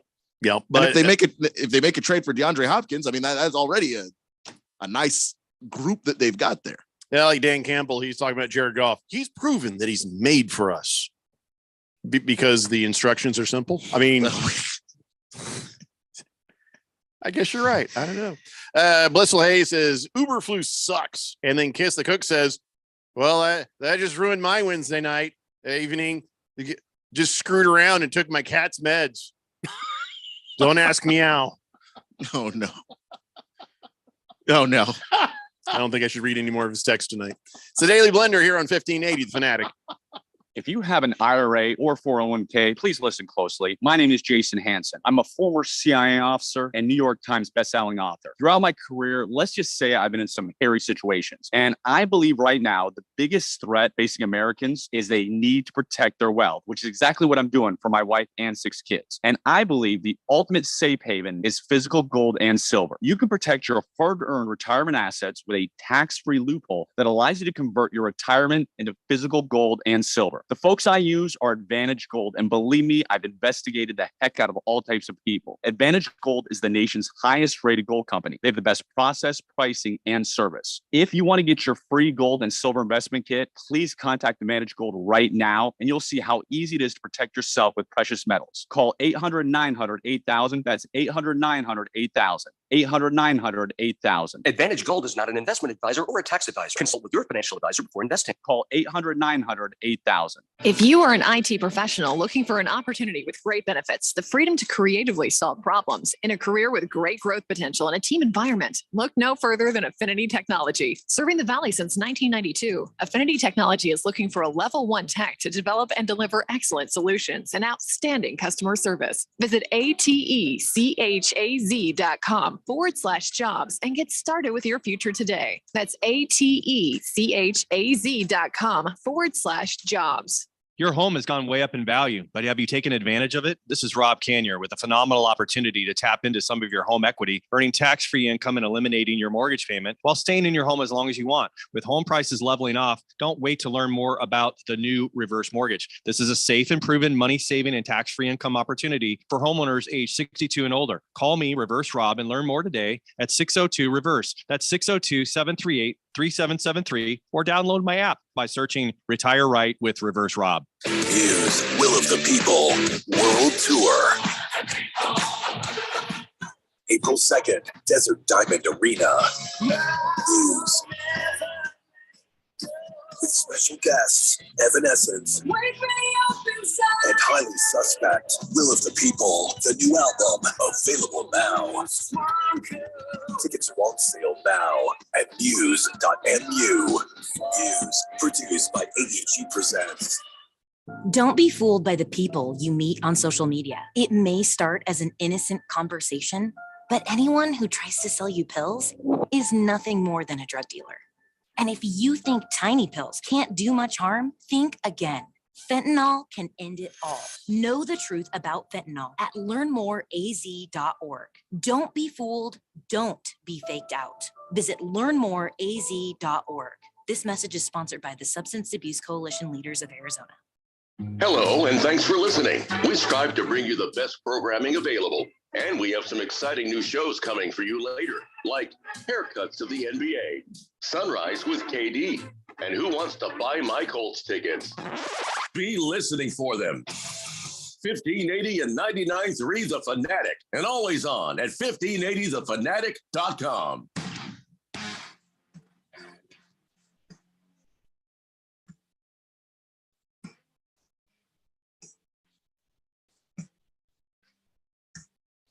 Today, Blender here on 1580 The Fanatic. A new texter on the text line, 5117, says, nice dad joke about the car medicine. What the hell is he talking about? What? Car medicine? I think you meant cat. Because the T is close to the R. Oh, don't ask me how. Yeah. Hey, nice text you can't spell. Usually I don't heckle a brand new texter, but I couldn't help that one. You know how many times I've sent a text to somebody, and then later I go, oh, I spelled something wrong. There goes my whole argument. Just lost. I lost any credibility. It's over.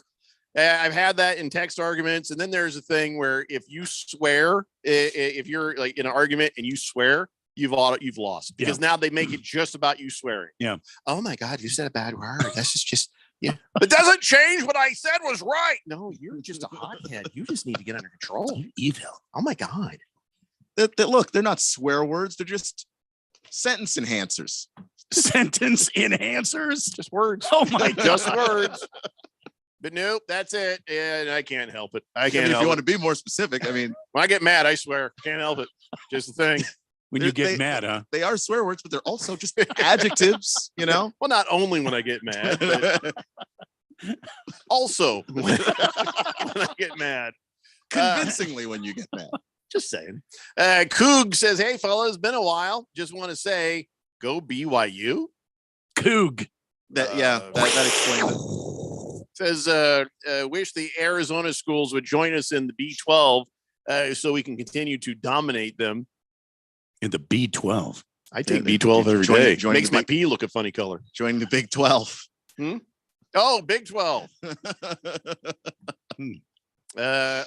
at that. 5117 says, I am the texter formerly known as Twidiot. Whatever happened to Twidiot? Well, that's him. No, I know, but what I'm saying is, where's he been this whole time? Or did I block him or something? Where you been, Twidiot? Did I block you? I don't think I did. The texter formerly known as Twidiot. We've blocked some people on here, but I didn't think it was Twidiot. But you just get a brand new phone number? Are you on the run? Were you in prison? We need answers, Twidiot. Good Cat says, do you guys know if there's some sort of pill or drink to keep me from becoming a Denver Donkey fan? Well, who are you a fan of now?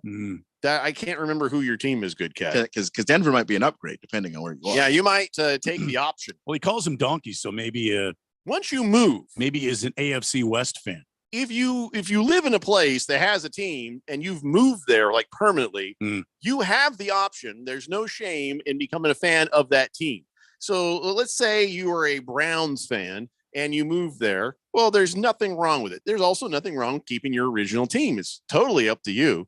But I need to know who your original team is before I can help you. So, Colts fan. Oh, right. It's okay. Here's what you do, Good Cat. Just like I do here. I'm a Colts fan, but I also will support the Cardinals because of the people in my life. So when you're there, just remember our quarterback, Peyton Manning, won us a Super Bowl, but also won them a Super Bowl. So you can appreciate the Donkeys. Just don't become a fan. You know, my son is a Broncos fan. I am a Colts fan. So if they're doing well, or, I don't remember when that was, but if they're doing well, or my son's watching the game, a lot of this, hey, better luck someday, son. And, so, it's, I don't think it's a big problem if you sort of fan with them as long as you keep your Colts, I guess. Did I say anything that made sense there? No, I follow it. Just you drink Guinness and you'll be fine. Find a good sports bar. Yeah. Bruno Baller says, well, it's about time to pregame warm up for the Suns. Sure hope there's no wet spots out there. Well, not when you're around, Bruno Baller. Hey, wet desert dry for you, my friend.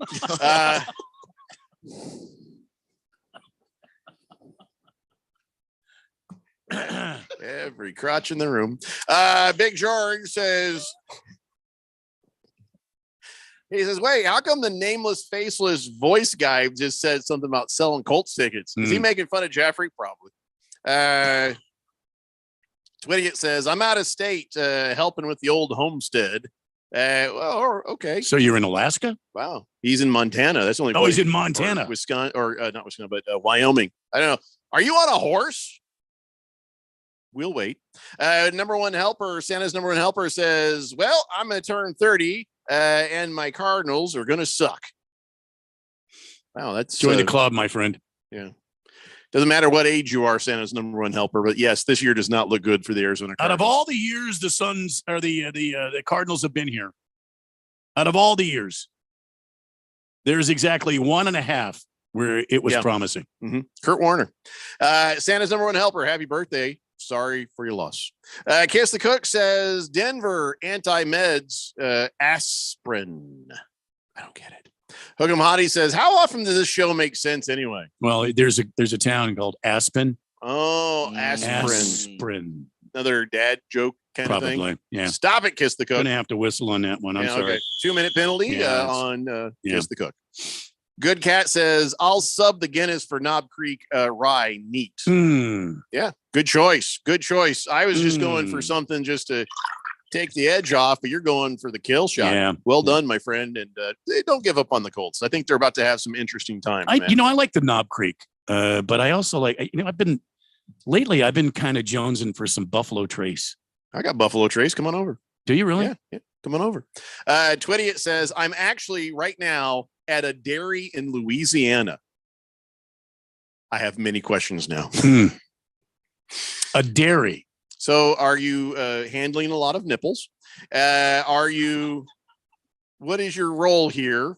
How many cows? Why are you at a dairy in Louisiana? And if you're in northern Louisiana, I'm so sorry. Yeah, there's many questions here, Twitty. But we got to also, in these last few minutes, take care of some other things before we run out of time and we get a 7-foot man angry. Let's go ahead and do this. It's time for On This Date in Big George's sports history. Back in the year 1933, after missing half of the last season due to a broken leg, Chicago Cubs outfielder Kiki Coiler broke his other leg and would miss nearly 3 months. The thing about this guy with the broken legs and the future Hall of Famer he led the league in stolen bases 4 times and would finish with 328 career stolen bases. Back to me, Jeffrey. I wonder if the bags were 4 inches larger like they are today. Well, they must have been made out of brick if he's breaking his legs all over the place. Have you ever been to Wrigley Field? No, I've heard back in the day it was an absolute dive. It was a dog track. I hear it still is. You know, it's listen, the facility is over 120 years old or whatever. Mm-hmm. But the field is beautiful. They've really upgraded, but it used to be a dog track. I mean, you would hit a ball in the gap out there and it would go on all the way to Schaumburg, Illinois somewhere before the guy chased it down. It was like pavement in the outfield. God. Wow. You didn't even have to get it up in the wind. Just hit it in the gap somewhere between left and center, and you'll just run all day. Somebody has got to wait for traffic. That's why they put the ivy up there. Somebody's got to show the analytics. The ivy at one time looked better than the damn outfield did. It was a dog track out there. Miserable. Someone's got to show that to the analytics guys. There were guys stealing bases on essentially concrete. Yeah, well, exactly. They didn't have this high-tech, infield that they have now. Where they actually pay attention to it. Hell no, it was like an empty lot. They threw up some fences, got some stands out there and said Wrigley Field. Big George is on your side, says, don't trash Wrigley Field. It's been upgraded. It's the finest ballpark in the world. Well, yeah, you say that because you're a Cubs fan, but people, since it's been upgraded, have told me they have been there and it's still a hole. It's still a garbage pail. It's got a lot of charm, because it's Wrigley Field. It has a lot of charm. And the field is beautiful now. But it's still. I mean, I went into Wrigley Field one day. I had to duck my head walking in. I'm only 5'9". I had to duck my head to walk in. Good God. I don't ever want to go there. I went across the street to Cubby Bear Lounge. When I worked at KCCP years ago, we did a live thing there from the Cubby Bear Lounge. I walked in. This is a dive. Mm-hmm. It's one of those places where people tell you, oh yeah, you should go to Wrigley Field, and then describe literally every reason you should never go. I probably won't. Yeah. I went to the Cubby Bear Lounge. It was like walking into a school cafeteria. Unless I get to do my bucket list, I go to every Major League Park thing. I probably will not be there. Hokamati says, I love Wrigley Field. I just did a tour last month. Oh. But as much as you may love it for the history, it is still a dump. It's still a place where there's asbestos nearby somewhere. Something is wrong. Well, Something is very wrong. I would imagine there's certainly asbestos in that building. Kiss the Cook is clearly on meds. Says, let Mr. Splain. Caller asked if there is a cure for him to not be a donkey fan. Aspirin, short attention span. Yeah, you might want to sit this one out, Kiss the Cook. Oh, did I? It's been 2 minutes. Has it been? Yeah, okay. For a minute there, I thought I violated his punishment. I was looking at the clock. Good Cat says, Randy, can I get a double Angels Envy Rye neat, please? Ooh, Angels Envy. I like on our dime, he's getting the Angels Envy. On his dime, he's got the Knob Creek. Yeah, it's still good stuff. You get a good deal on the Angels Envy sometimes at the Costco. You got to be watching out for that. Oh, hey, your Cardinals, they're making changes to the operations there. Your coach, Jonathan Gannon, says, this has nothing to do with the fact that the NFLPA survey outed us as having horrible facilities. 0% to do with that. So your coach has already learned to lie, which is great, with a straight face. Better done. Better sooner than later. Are the players still having to pay for their lunches? Don't know. But he's like, hey, Old Tom Reed. Oh, he's been awesome. Yeah, he's been here for 15 years there, but we felt a change was necessary. Really? He's so awesome you fired him. Have they fixed the damn weight room floor yet? You know, you can sit up there and blow all this sunshine on my skirt. It's not gonna give me proof, Jack. So he said, I'm not going to get too much into it, but food, weight room, facilities, contracts, Bidwell, been fantastic. That's probably because he has like a executive staff, lunch card. He says Bidwell came to his office the other day saying you wanted technology discussed and graded. Doesn't mean it. You should have done graded the floor in the weight room. Yeah, thank you very much. With a leveler. Yeah. Presumably. And he said, everything I've said I thought we needed or wanted has come to fruition. Really? So you're saying Lamar Jackson's on his way then? Is that well, that's what you wanted. I don't know if that's what Gannon wanted. Gannon needs to be the voice of the people. The voice of the people, man. Booger Wolf says Colts fans are so ugly they can get disowned by a nun. And every time they yawn, a pigeon falls out of the sky. Thank you, Booger Wolf. Kiss the Cook says Wrigley also has lead paint and galvanized piping. Unfortunately. So does her mom. I mean, I don't know what I'm saying. Oh, boy. That was aimed at absolutely nobody whatsoever. Just thought I'd throw that in there. Wow. I mean, I'm not wrong. People who have been there have told us that it's still a dump, man. Yeah, I mean, they do paint it every How once did in a we while. come back to baseball? We're I don't trying know. to do football. Because now we're out of baseball's time. beautiful, baby. Guess we'll That's see you how- tomorrow at 3 p.m., guys. Daily Blender here on 1580 The Fanatic. Bye. Cashback is not available on gas in New Jersey and Wisconsin. Susan, it's so great to finally be able to get together again. Oh, it sure is. And I really appreciate you picking up the bill. I'm happy to. I've got the extra cash. Since we've all been driving so much more again, I've been using Upside, the free app that pays you cash back for every gallon of gas you buy. Wait a minute. Are you saying you actually get paid cash when you buy gas with the Upside app? Yes, I get real cash back just for buying the gas I was going to buy anyway. But is it a hassle to use? No, it's super fast and easy, and I can cash out whenever I want. That's a total no-brainer. I'm downloading the free Upside app now. Download the free Upside app now to earn real cash back every time you buy gas. Use promo code HEAT for an extra 25 cents a gallon bonus on your first tank. That's promo code HEAT. You can cash out anytime right to your bank account, to PayPal, or an e-gift card for Amazon and other brands. Just download the free Upside app and use promo code HEAT for a 25 cents a gallon bonus on your first tank. That's code HEAT.